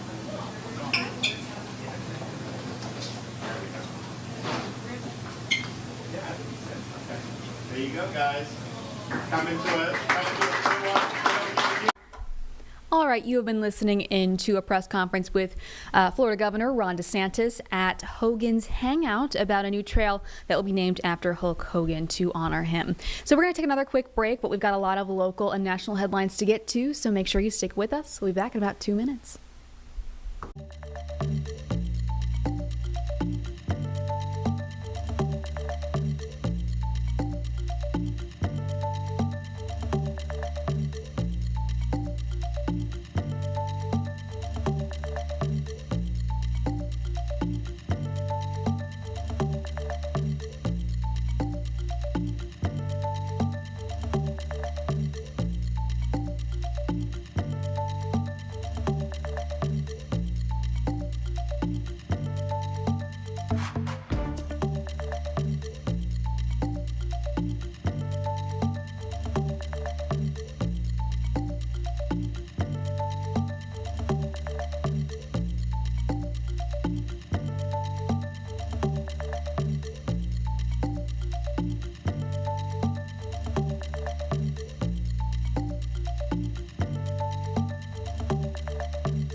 All right, welcome back to Live Impact News. We've got some really interesting news coming out of Des Moines, Iowa right now. If you've been following this story, the now former superintendent of Iowa's largest school district was detained by ICE, Ian Andre Roberts. And now the Department of Education is speaking about how he got hired. We're going to start that press conference from the beginning just so you get all the information. Jeb, are we ready to listen in? All right, let's take a listen.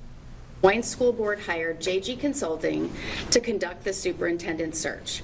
Hiring a search firm is common practice across the country in high-profile job searches, such as the superintendency.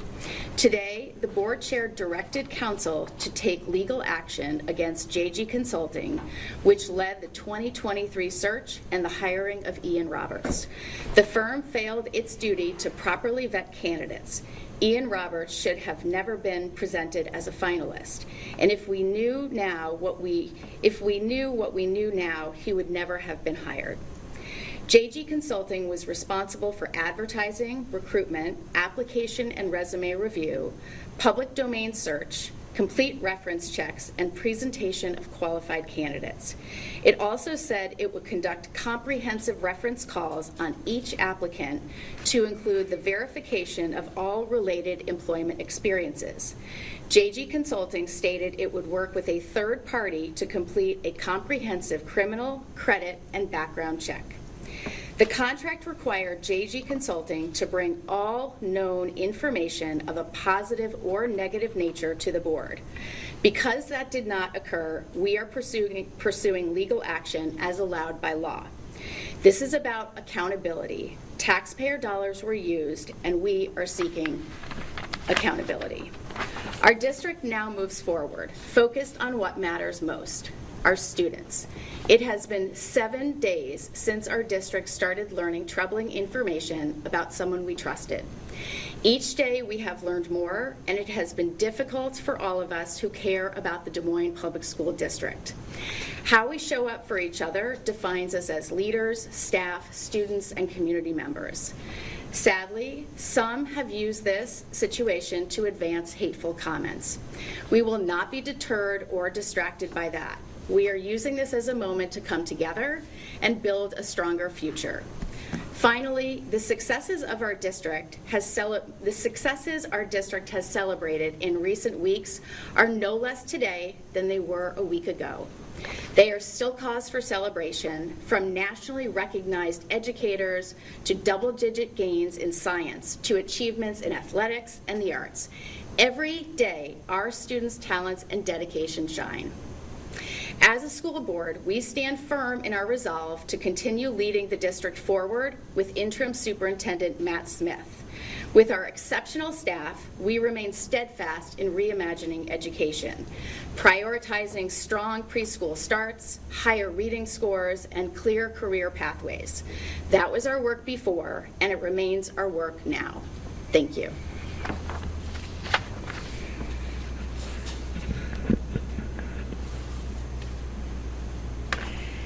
En el 2023, la Junta Escolar de Des Moines contrató a JG Consulting para llevar a cabo la búsqueda de superintendente. Contratar una empresa de búsqueda de empleo es una práctica común en todo el país en búsquedas de empleo de alto perfil como la superintendencia. Hoy, la presidenta de la Junta instruyó al Consejo de emprender acciones legales contra JG Consulting, quien lideró la búsqueda del 2023 y la contratación de Ian Roberts. La empresa incumplió su deber de evaluar adecuadamente a los candidatos. Ian Roberts nunca debió haber sido presentado como finalista. Y si hubiéramos sabido lo que ahora sabemos, él nunca hubiera sido contratado. JG Consulting fue responsable de la publicidad, el reclutamiento, la revisión de solicitudes y currículums, la búsqueda pública, la verificación completa de referencias y la presentación de candidatos calificados. También afirmó que realizaría consultas exhaustivas de referencias a cada solicitante, incluyendo la verificación de toda su experiencia laboral. JG Consulting declaró que trabajaría con un tercero para realizar una verificación exhaustiva de antecedentes, incluyendo penales y crediticios. El contrato requería que JG Consulting presentara a la Junta Directiva toda la información conocida, tanto positiva como negativa. Dado que esto no ocurrió, estamos emprendiendo acciones legales según le permite la ley. Y ha sido difícil para toda esta situación un futuro más sólido. Cada día, esa fue nuestra labor antes. Considering legal action before that, or did this kind of come from them as well? Yeah, the board has always been considering legal action. Is this something with the former school district that you will be discussing with them to see, or just you guys won't be talking to them at all? I'm going to defer to legal counsel. I believe the Pennsylvania School District utilized a different search firm. The district's lawsuit is against the search firm that DMPS utilized. Do you anticipate any further legal action, any additional suits? Yeah, I think right now we're taking it one step at a time, and our focus right now is on the search firm and recouping taxpayer dollars and addressing reputational damage that's been done to our district. Have there been any discussions with the search firm prior to today? I'm going to defer to legal counsel on that. We're not going to comment on anything relating to that pending litigation at this point. So, did the board know about anything about Robert's first resume, as well as, what did the board know about Robert's first resume? And did anyone flag any other issues with his overall application? Yeah, I think what we found is there are different versions of a lot of things. There are different resumes. There are transcripts that appear different, one versus an official. I think there are multiple pieces of information that are trying to be pieced together. To be clear, the board understood that Dr. Roberts did not have a doctorate. That's what we understood as it relates to the Morgan State University. And so it seems as though somewhere along the way there was a change in that verbiage, but the board understood what we were hiring. And the school board doesn't request a doctorate. Doesn't require a doctorate. The district did believe, however, that he had a doctorate from a different institution. Correct, yes, thank you. Was that correct? As far as we know at this point in time, that's been verified. Was that Trident? Correct. Okay. And that came from the search firm. Okay. And also you said that you've always been considering a lawsuit. Does that go back to Friday when you learned about the ICE arrest? I mean, I defer to our legal counsel because she's the one who made the recommendation. I think we obviously as a board, Friday, we're totally focused on our school district and the health and well-being of our students and getting the facts. And as the facts revealed themselves over the past several days, it was crystal clear that the search firm did not do its job. None of this was known prior to Friday, so in terms of always, I think we're talking about always since it started coming to light after Friday, not prior. Did you get to see anything in the background check from JG Consulting, or do you just see that you just get a candidate in front of you that you assume they vet properly, or do you get to see anything in there? Correct. Do you want to answer that? The district did receive a copy of the background check that was conducted. And nothing came up that was concerning? I believe at this point we are going to be looking deeply into what JG knew and when they knew it, and whether or not they fairly apprised the board of what they knew and when they knew it, because we certainly believe that there's more than what the board was apprised of at the time. With the understanding that the Morgan State one, eventually the understanding that the Morgan State one was not probably as it appeared on the resume, was that not a concern? I know it's not the same current one sits now, but was that not a concern that there could have been a discrepancy? Was that not a concern when the board hired him? You know, I can't speak to past board leadership and how decisions were made. We made good faith decisions based on the information that was put in front of us, and that's how we chose, that's how the decision was made. Is the board or the district considering suing Dr. Roberts, which is what Mill Creek is looking at right now? At this point, our focus is on filing suit against JG Consulting. We've got time for two more, please. Another question, if I may. The Justice Department has said it's opening an investigation into whether the school board engages in discriminatory hiring practice. A state board has also announced plans to, for lack of better terms, investigate the board. Do you have any comment on that? You know, we have been cooperating. I think it's important to remember that the Governor Reynolds and the State of Iowa Board of Educational Examiners also provided Dr. Roberts a license. So there are state entities that also provided acceptance of Dr. Roberts' licensure. And so I think our job is to partner with federal and state agencies to work together to make sure that we are continuing to strengthen our processes. But I think this is an issue that's bigger than just our district, since this is something that happened to the state of Iowa as well. Baker Eubanks told me that they issued an executive summary, which they said that any problems with Roberts' application would have been noted in that report. Did the board see that executive summary, or did the hiring committee see this executive summary? I can't speak to specifically what Baker Eubanks is referencing. I can say that for a company that was on the hook for, now let's see if I can look at the specific language. Comprehensive criminal credit and background check, it seems that something was clearly missed. I'm sorry, can you repeat that? So JG Consulting was responsible for advertising, recruitment, application, and resume review, public domain search,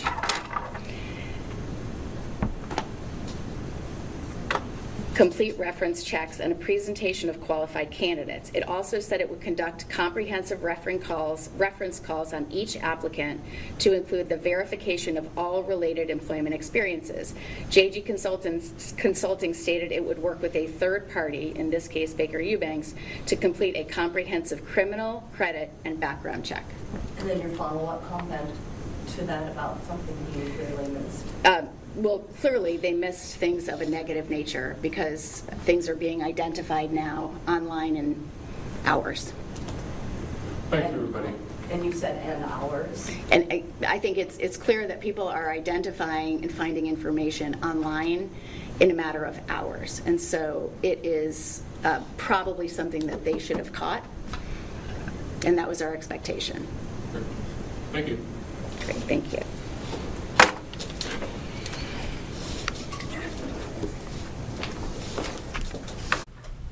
All right, you were just listening into the Department of Public Education in Iowa as they were doing a press conference this morning, just a few minutes ago, about their now former superintendent in Des Moines being detained by ICE officials. So we're going to take a quick break, but know that we have a lot coming up in our next 10-15 minutes now. Multiple local press conferences here in Charlotte that we want to get to, including on cat security and potentially bringing the National Guard to Charlotte as well. So lots to get to. Stick with us. We'll be back in 2 minutes.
All right, welcome back to Live Impact News. Like I said, we've got a lot of local press conferences we're going to get to. As we wait for those to get started, though, we're going to take it to some national news. U.S. Congresswoman Ayanna Pressley out of Massachusetts is holding a press conference right now. She's answering some questions, most likely going to talk about the government shutdown. Note that she is one of the more progressive members of the House of Representatives, so really interesting to see what her take on the situation might be. Let's take a listen in.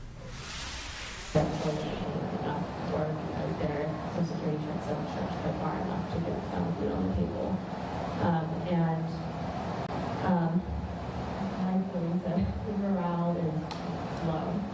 At my office, we've lost 50% of our staff since April through the deferred resignation programs and through the early retirement offers. So it's been challenging to try to still feed the same number of people, to work with the same number of state agencies and schools that need our support with half of our staff. One of my members' entire team got eliminated, and luckily I was able to work with some of the regional officers. And there's some people out in Denver who are helping him to do his job. But he has now taken on the work of 9 other people, including his own boss, to complete deferred resignation. Wow. As well. And we're still trying to show up to work every day because we want to work with the state agencies that rely on us to make sure that they're following all the rules, that they don't, miss a team that they're crossing or miss an item to dot and get their money taken away from them. And how long have you been there, and why did you want to do this work?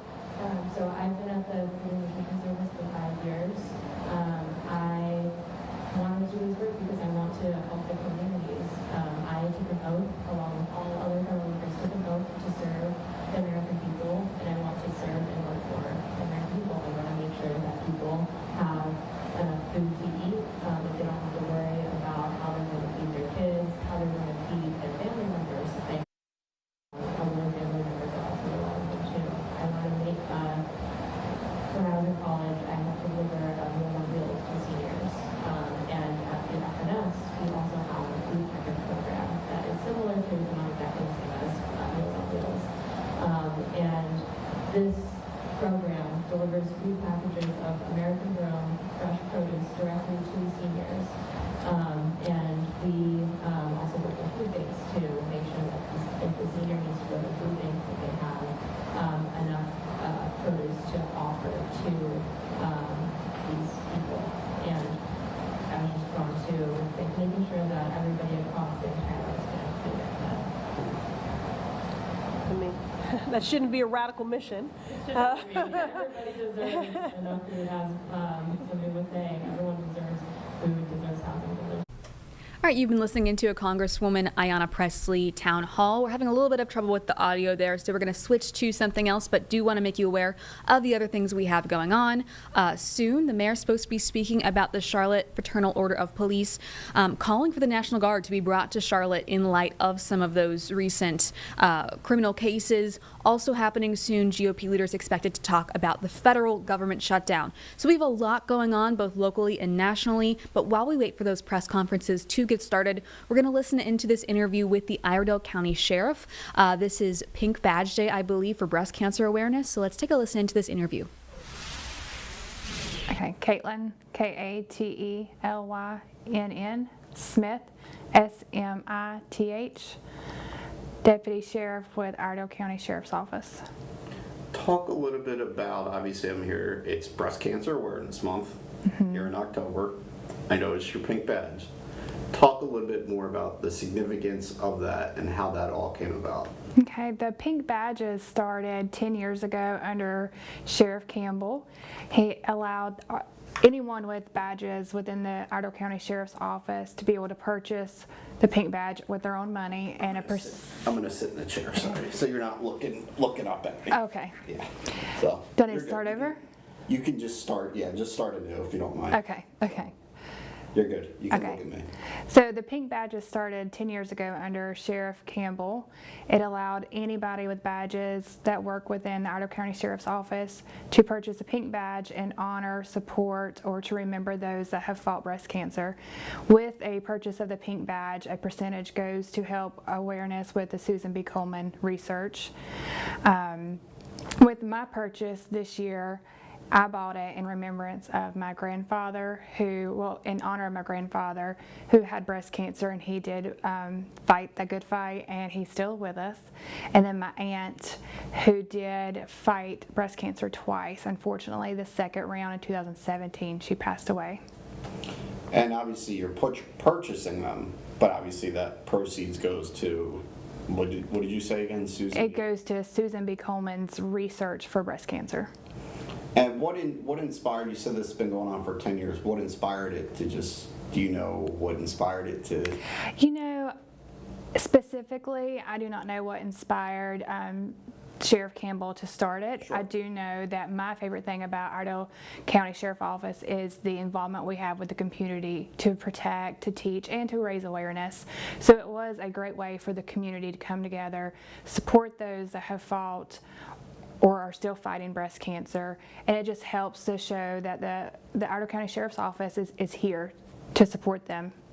What does that really mean to you? Obviously, you spoke a little bit about the background in your family, the history of this awful disease. Yes. So what it means to me, and I have a long history of breast cancer awareness. I worked in research for a while within breast cancer research. I also used to help with fundraisers for women that could not afford breast mammograms. So I think just dealing with family members that have had it and seeing their struggles. I also have a really close friend who I used to work with that had to have the double mastectomy and hysterectomy, and it changed her world. And she's just such a beautiful person now that she has fought that fight and is still with us. So seeing her struggles day by day, losing my aunt, and then just knowing that it doesn't just affect women, it also affects men because of my grandfather. It means a lot to me to help support those. What have you seen in the participation amongst you all with the pink badges? Oh, it's a lot of fun just to see, because we have to wear just our regular badge all year round. But in October, we get to wear the pink one. So it's a lot of fun to see us together with the pink badges, to hear other people's stories on how the breast cancer or other cancers have affected their family and their lives altogether. Obviously, you cross paths with other agencies and law enforcement. Have they noticed a pink badge and ever said anything? I do believe that another agency real close to us also does some kind of support. I know that we may be doing patches in the future. So it is a lot of kind of camaraderie, but also competition on who is supporting what and how we are supporting them. So yeah. I mean, it's a really cool thing. Besides October, I would say wear the pink badge year round. But I had a couple other questions that were sent to me, so I apologize.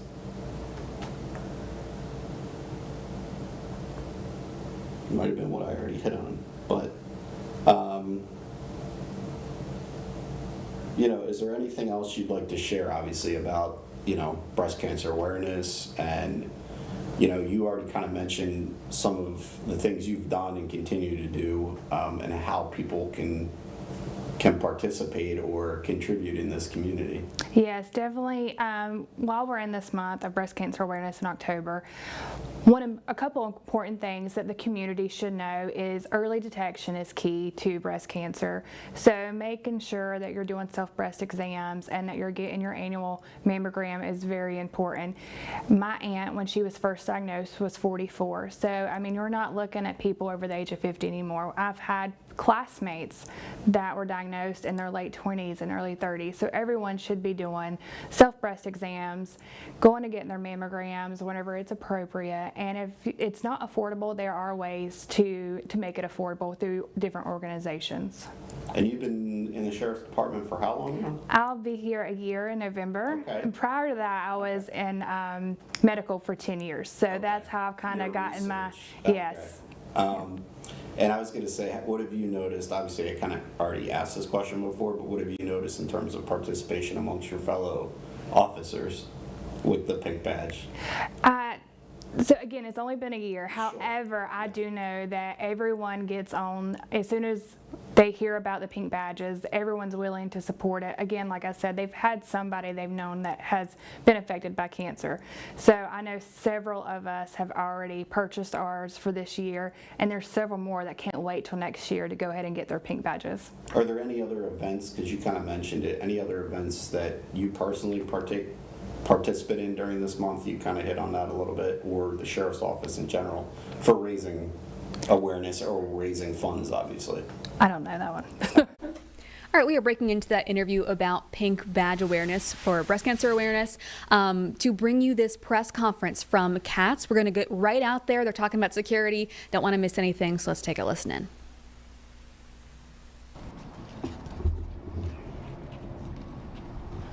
Good morning, everyone. Thank you for being here today. I want to recognize the members of the Charlotte City Council as well as the members of the MTC that are here today. So raise your hand if you're that, and I know that I have some council members. Here we are, Mr. Graham and Mr. Peacock, and as well anyone else from the MTC. I have my vice chair working with us today as well. So before we talk about the work we're doing on transit, I have to say something from my heart.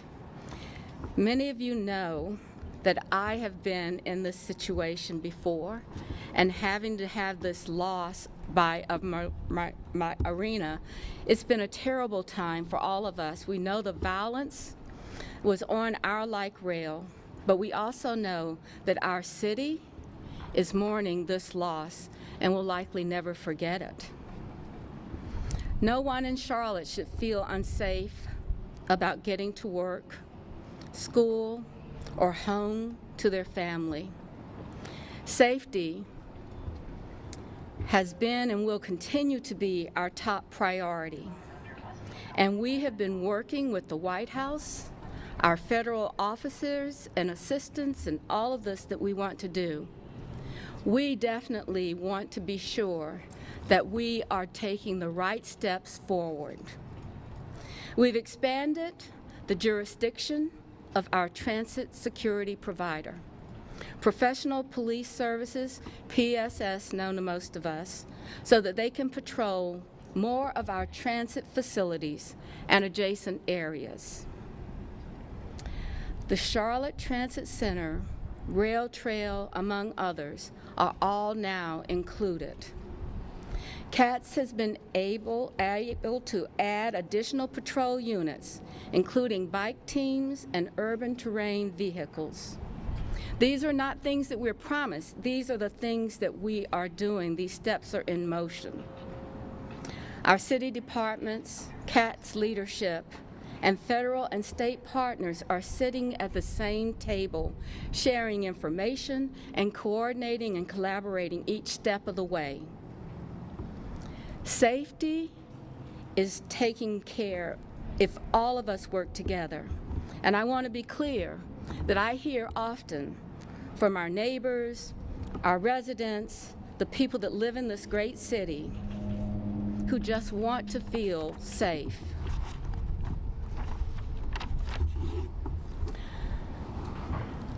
I live in the city. I've lived in this city since I was in college. And I understand what it means to be safe. I take this personally. I want my grandchildren to grow up and be a part of this city. And that means that we have to change and make things possible for them and the next generation and the next generation after that. We owe that not just to those of us that are here today, but we owe this to Irena's family and to every person that ever thought about we should ride the bus or the train for whatever reason. I'm committed to this work, and we won't stop until our system is as safe as it can possibly be. Part of making sure this system is safe is making sure that everyone who uses the system needs to pay their fair share. Everyone in this region is being asked to support the transit system with the 1 cent mobility referendum on November the 4th. If our community invests in our transit system, then our riders must pay fares. The MTC members have spoken at length regarding the need to increase fare enforcement and reduce fare invasion. I and the MTC are committed to this work. I plan to work with members of the MTC to introduce a resolution at our next meeting ensuring that we are actually going to have fair evasion and working towards making sure everyone pays fair share of our transit system. It won't be easy. We'll need to make some investments, but at the same time, we have to approach this process and this plan for fair evasion, because fair evasion is often a symptom of different challenges. We can't ignore that, so we will have to work out how to best do it. I want to say, in outreach and education and policies that meet people where they are, we believe that we can have a system that is safe. Now, I don't do this alone. Many of you have been with us on the ride since we've been talking about how do we maintain having transportation initiatives for this great city. And I want to say to you that I am really proud that we've been able to address these issues candidly and openly. And I want you to do that because I know that behind me is the co-chair of the MTC, Davidson Mayor Rusty Knox. I would like to welcome him to the podium to address what the work we've been doing as MTC leaders. Thanks, Rusty. Good morning. I'm Rusty Knox. I'm the Mayor of Davidson. I also serve as Vice Chair of the MTC. And I want to tell you, public transportation is safe in Mecklenburg County. I am from Davidson. I'm one of those rare people that was born and raised in Davidson. My wife is from Charlotte. We come to Charlotte often. We are on the Blue Line regularly. I take the express bus to Charlotte for meetings. I've never felt unsafe. The tragic death of Rena Zariska was something that was spontaneous and probably unpreventable. That's the sad part about it. Can we learn from that? Yes. Are additional measures being taken to ensure that the public feels they're in a more safe environment? Absolutely.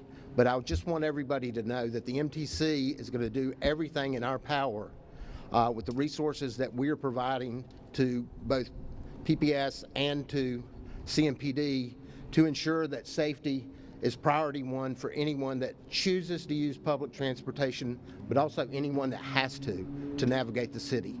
So just be assured that as long as we are a structured organization in MTC, we will do all that we can, and that message will carry through if the 1 cent sales tax passes in November and the new transit authority is created.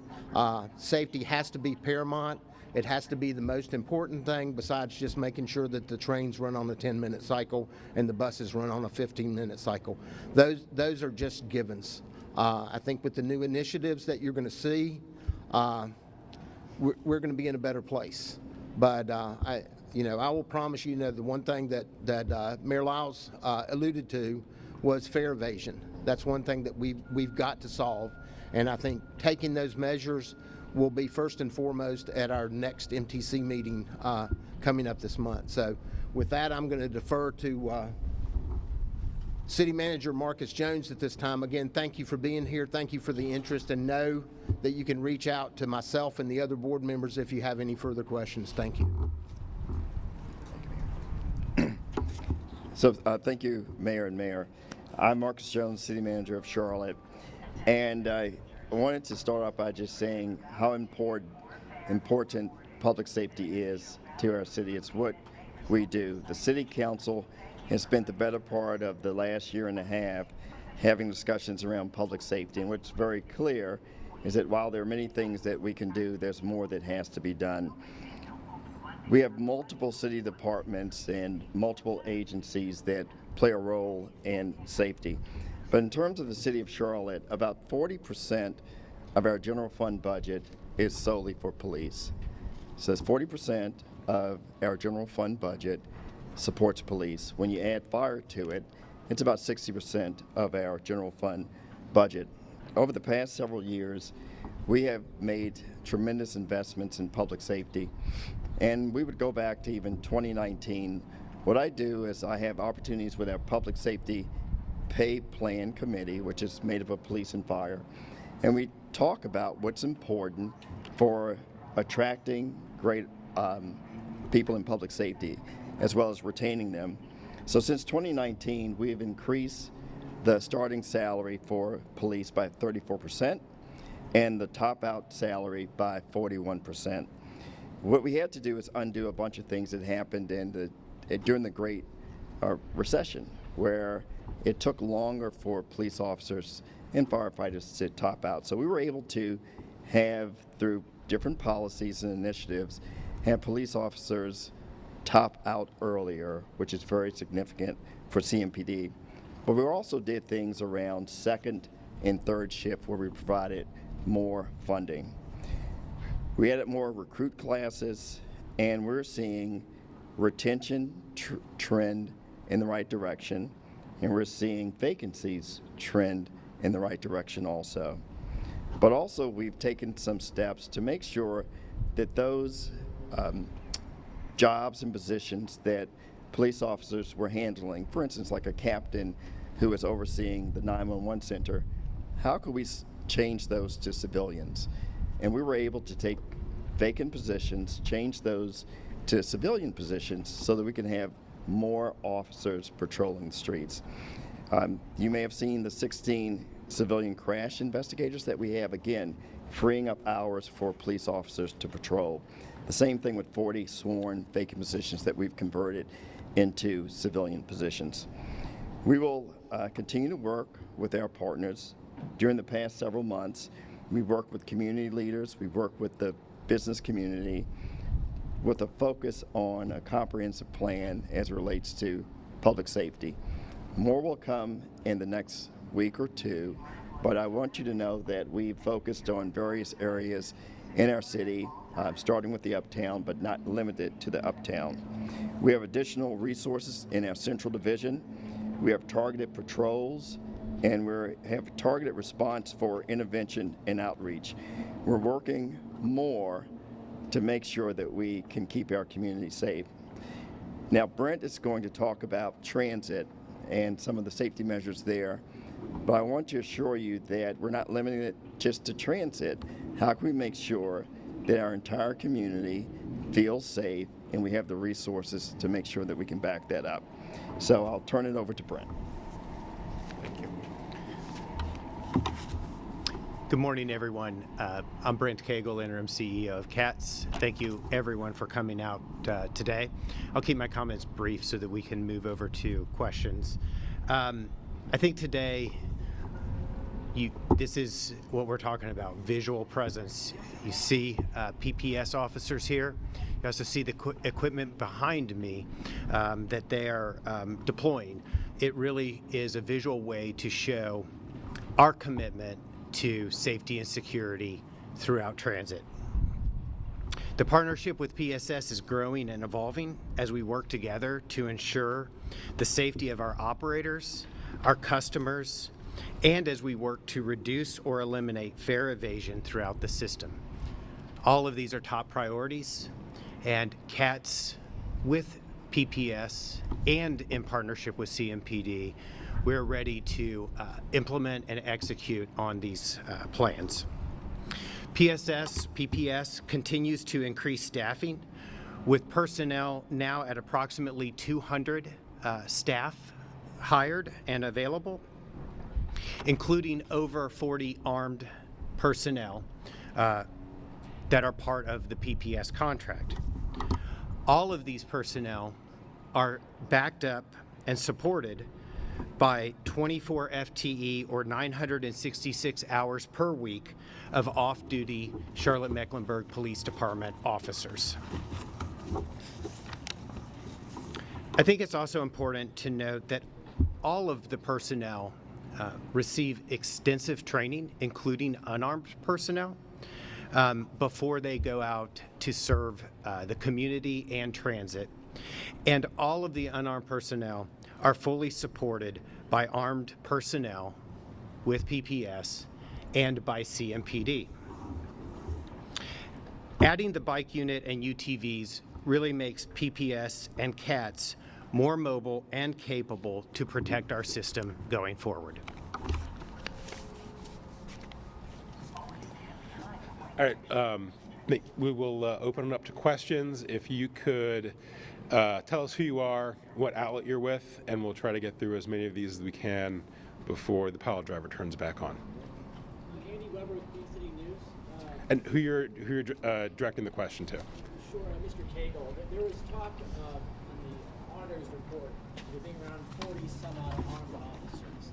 Is that enough, you believe, to keep the system safe and to increase perception of safety? Yes, so the auditor did note in his report one element of the contract, armed security. I think it's important to remember that one element of the contract doesn't represent the position entirely on how to provide proper security throughout the system. We know visible presence is important, and so what we have is a more than 100% increase in staffing across certified law enforcement, armed security, as well as unarmed security, all working together to protect the system.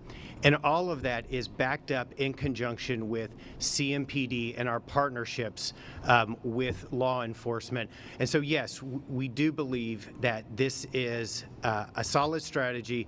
The other thing I'll say, and others have talked about this, as we think about staffing, we also know we need more staffing. And so we're committed to growing that contract as we move forward.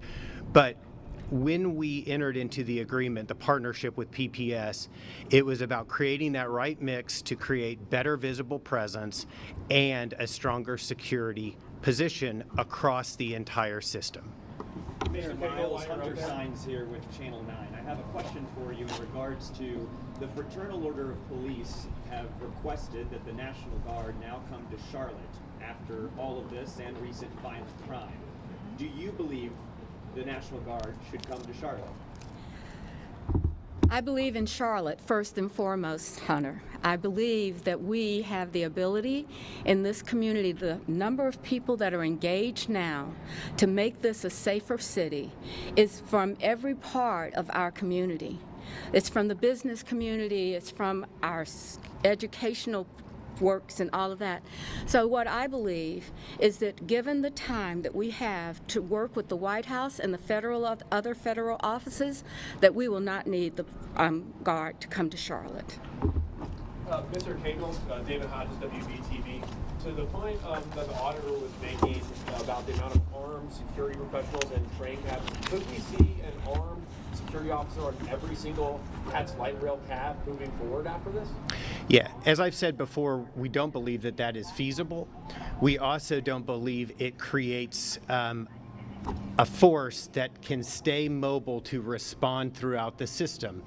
If there are significant numbers of security on every vehicle, if those trains need to be stopped for some reason, that means those security are stationary with that train. And so again, it's not about are there personnel on every vehicle every day, all day long. It's are there personnel visibly present throughout the entire system, always throughout the day. Can I also ask how that intersects with the bus system? Because just to remind everyone, Carlos Brown Jr. got to the light rail by riding the bus. He entered the stop closest to the roof above.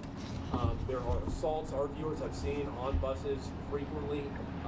How is CATS going to address safety issues on buses where some of these people are often entering the light rail system? Yeah, so buses are the backbone of every transit system, and just like light rail, buses need to be safe.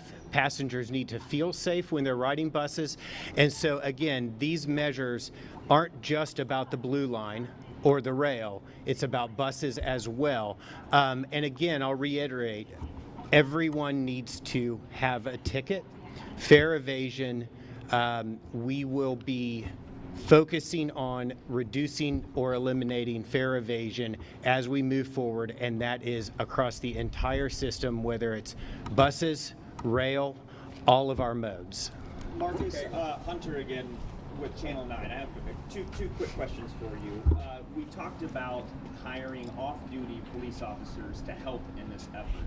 What percentage of those slots are being filled or are filled?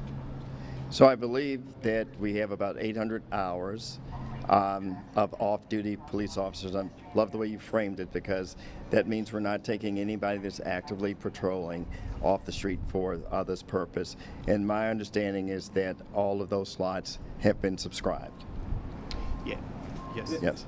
Respectfully, it's not what I have heard from people internal in the department, but I will say they are not being paid, I've learned, through their city paycheck, which means their overtime can't strategically be used towards their pension. They're instead getting paid through power detail. They're getting paid $80 an hour, so I hear. Why not make that incentive to pay them through their city paycheck for this off-duty work? So I'll start off with the process. So with off-duty, it's no different.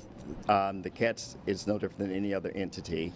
So there's an off-duty rate, and they are being paid through CATS funds and not through the city's general fund, just like an off-duty for another entity. But there are other off-duty entities that are paid through their city paycheck.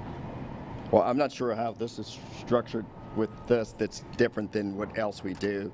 But Brandon, if you could tell them how this is structured. If not to incentivize to fill more off-duty officers on there, I think the biggest question here is then, is the city trying to save money over keeping the community safe? No, not at all.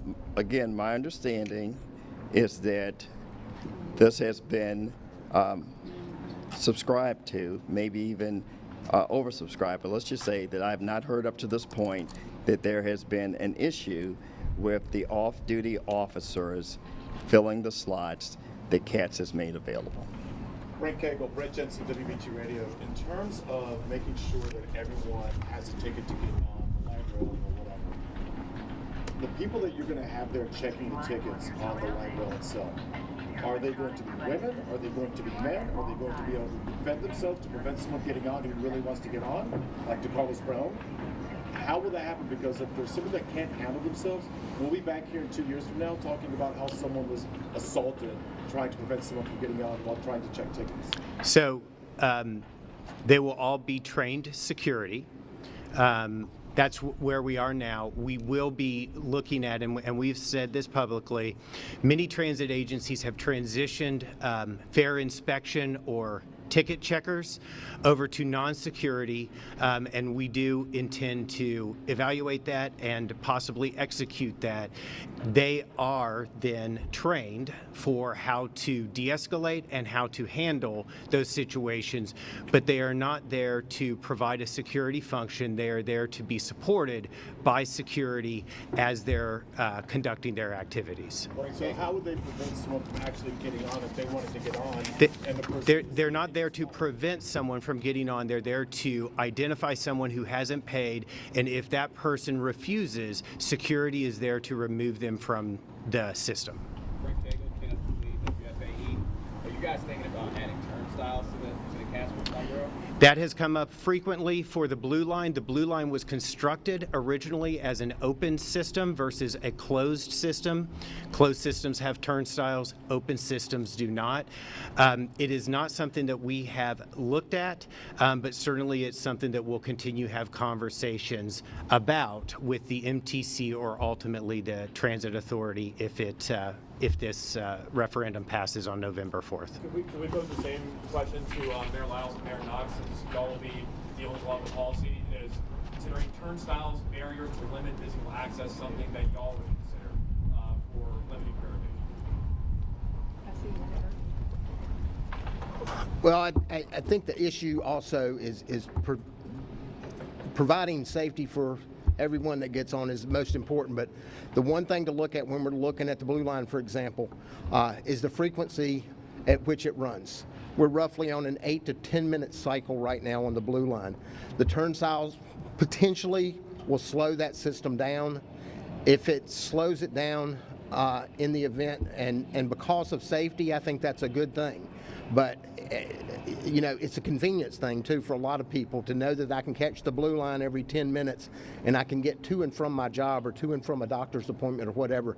Now with turnstiles, if it ends up being 15 minutes or something, you got to weigh that option, and I think safety will be first and foremost, regardless.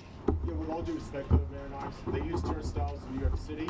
They use turnstiles everywhere for the subways, be it Boston, be it DC, be it Chicago. Right. Why not here? If Well, it's okay for them, why not us? It may be all right for us. I think that's something that we now have to look at. I think for me, and I've been riding public transit since I got elected in 2017, and I've always felt safe. And I think most of us that use public transit are of the same mindset. We've always felt safe until August 22nd. And if this is the catalyst for making a more safe environment for everyone that chooses or has to ride public transit, I think that's a great thing. But, you know, for me, I was on the Blue Line this weekend. I didn't feel unsafe. I was on the Blue Line 2 weeks before Irina Zaruska passed away. I didn't feel unsafe.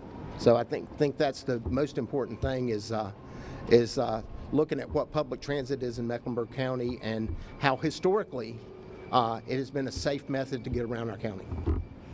One thing, let me follow up on this too. So you make a good point. The subways that you referred to are closed systems. Atlanta, New York, Boston. We don't have a subway.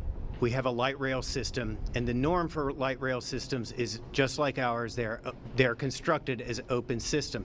There are pros and cons to that, but what I would say is when you have an open system like we have, like we chose to have, it does not mean that you can't enforce fares. It means that you enforce fares differently, and that's what we're talking about. The other thing I'll say is all of those closed systems that you talked about all deal with fare evasion.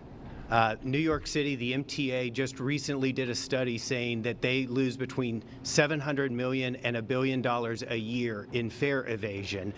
So those closed systems, they are built that way, and they do have those turnstiles. Open systems are by design not built that way. Now, some of the things that open systems bring is that hop-on, hop-off nature of the Blue Line. It's also integrated into the community. We see that, whether it's in South End, Uptown, NoDa, we see how it's part of the community. It's part of the fabric of what makes these all of our neighborhoods great. The last thing I'll say is, again, and I'll reiterate, with an open system, there are absolutely ways, and we've talked about these, how we increase our presence and reduce to eliminate fare evasion. It's everything from validators to personnel, boots on the ground, people, and those are all of the things. I am only aware of one system in the U.S. that has actually tried to convert an open system to a closed system. It's St. Louis. And again, they have just done that, and so we'll continue looking at it. But I want to stress that open systems are by design. They are very different than subways. I know we think about trains are trains, but subways, light rails, streetcars, all of those are very different, and they have different operating characteristics. And our Blue Line is very similar to other light rail systems across the country. We know that what happened on the Blue I think Line. that there's a young lady that's raised her hand right there. Stephanie has a would like to use.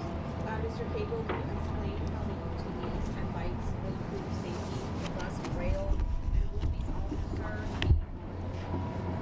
officers? So again, the PPS, PSS contract has a mix. So the officers are a mix of certified law enforcement, armed and unarmed. All of those officers are deployed throughout the system. What this does, especially in areas like Uptown and South End, where it is very difficult to reach some of these platforms by vehicle, this extends their reach, and it also gives them the ability to respond much more quickly. And the last thing I'll say about the UTVs and the bikes, partnered with the mutual aid agreement that was unanimously approved by City Council just 2 weeks ago. Together with that, it gives them the ability to extend their security or enforcement activities along the rail trail in areas that are proximate to our facilities. Brent, Eric Spanberg with the Business Journal. I'm curious if there's been a lot of talk about a transit-specific police force. If the referendum passes, how long would it take to stand that up? How much would it cost? And what size force would it be? I know you don't have all the answers, but do you have any idea? Those are all excellent questions, Eric. At this point, I can't answer that. it would be part of, if this passes on November 4th, part of that kind of conversation associated with the transition. There are many questions about how CATS as a city department would then transition to become part of a transit authority or an independent transit authority. I think that all of the questions you asked are part of that transition plan. One thing I've heard from several riders is that they want to have more possibilities to alert security and so forth if they are inside a streetcar and an incident happens. So whether it's through education or highlighting more of the possibilities of buttons and so forth, what is there now, and then what are you looking into to enhance that? And also, I know obviously you have surveillance camera on each of the cars, but being able to just access someone when you need help. Yeah, so a couple things. We have over 4,500 cameras throughout our system. We have a lot of cameras.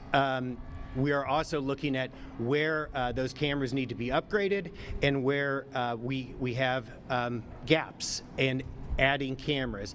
So we have the technology there when it comes to cameras for the passengers to let us know. They have a lot of options. Specific to light rail, there's a call button on every train that goes directly to the operator, the train operator. That opens the channel for them to hear what's going on. Even if the passenger just hits the button but doesn't feel comfortable saying something, that opens the communications to the operator so that they can then have awareness of what's going on in the train car behind them and take appropriate action, notify CMPD, notify PPS, so that they can respond. The other thing I'll say, and we talk a lot about this, and I'm going to reiterate it, a lot of our riders, most of our riders use the CATS app to buy their tickets. The CATS app in the front page has report a problem function. Absolutely every rider, if they see something going on a platform, on a vehicle, they absolutely can and should use the report a problem function on the app. Again, that goes directly to dispatch so that they can understand, they can have two-way communications with that passenger, but that's not required. They can also then access the camera system to see what's going on and deploy staff accordingly. We are looking at how we increase the report a problem, the app, to make it even easier for passengers, but there are possibilities, and clearly 911 is always an option for everyone, whether they're in the community or using transit. Mayor Lyles, would you be in favor of naming the light rail station after Rena Zarutska at Eastwood Boulevard? We're going to wrap this up. We appreciate you guys. Could you answer that question, though? What is the question? Are you in favor? There's been a call to name the East-West Boulevard station after Rena Zarutska. Would you be in favor of that, Mayor? I am not able to speak to that, as you would say right now. I think that is a really important decision, and a decision that shouldn't be made by someone that's just stepping up like this today. We have a lot to do, and I hope that you understand that that's why we're standing here today, is to answer as many questions as possible, but also to think about what would be the best thing to help our city be who we can be. And so what I want to say is thank you all for coming to do this. I want to recognize Council Member, Chair of our Transportation Committee, Ed Driggs, came in a little bit later, and I just want to have him have the opportunity to have a conversation with you. Thank you very much. Thank you. Good morning, everybody. And I can tell you it was very disheartening for all of us on Charlotte City Council to get the news of the tragic death of Irina Zarutska. I do want to emphasize this happened in Charlotte, but this is not Charlotte. This is something that could have happened in a lot of places. It's a hideous crime, and like other hideous crimes, active shooters in schools and things like that, it stirs up emotions. It makes people afraid. Our job now is to allay those fears and to provide a security presence that will help people to get past this terrible event and get back to where we were, which is riding on these systems and enjoying the advantages that we have from these systems. I will mention, in response to your question, sir, the Charlotte officers that are hired by CATS are working off the CMPD clock. This is not overtime pay, which they get when they fill in duties for CMPD that normally would be filled by other officers. They do that the same way they do when they provide security in neighborhoods like mine. And as such, that pay doesn't qualify, as the union suggested, for inclusion in their CMPD service compensation. So I think you've heard about all the steps that are being taken. I've involved myself personally in a lot of it. We've had a lot of engagement with the FTA and the auditor's office in the state. We are responding in a very timely fashion to their questions and suggestions. And I think if you look at the correspondence, you will see that we are partnering with them in every way we can to get past this and to address a situation that we knew existed before, and that is that crime has got people worried right now. Crime in Charlotte does, crime on the trains and buses does, and we recognize that regardless of what the data may say, that is a concern. We have to take the emotions of those people seriously, and we cannot live in a city in which people are afraid to go out and afraid to get on a bus and get on a train. So I think you've seen the actions we're taking. Understand, though, it's difficult. So let's not let the rhetoric minimize the fact keeping people completely safe everywhere is hard. And you don't know when something could happen like what did. So I hope people will be able to regain confidence and trust us to do everything we can in order to make the system safe and let them get back to enjoying their lives in Charlotte. Thank you. Thank you guys for coming. If you guys have follow-up questions, reach out to the City Media Relations team or the CATS Media Relations team. We're going to move some of these if you guys want to grab some B-roll or some other photography as the UTVs roll out. We go on right through this way. Thank you guys for coming.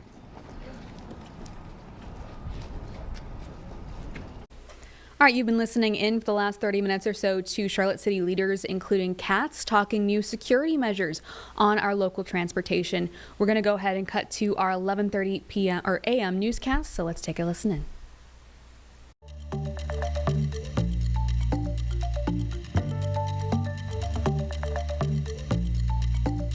Well, this will be beautiful, a bit on the warm side. I'll let you know when we need to be ready for rain coming up after the break.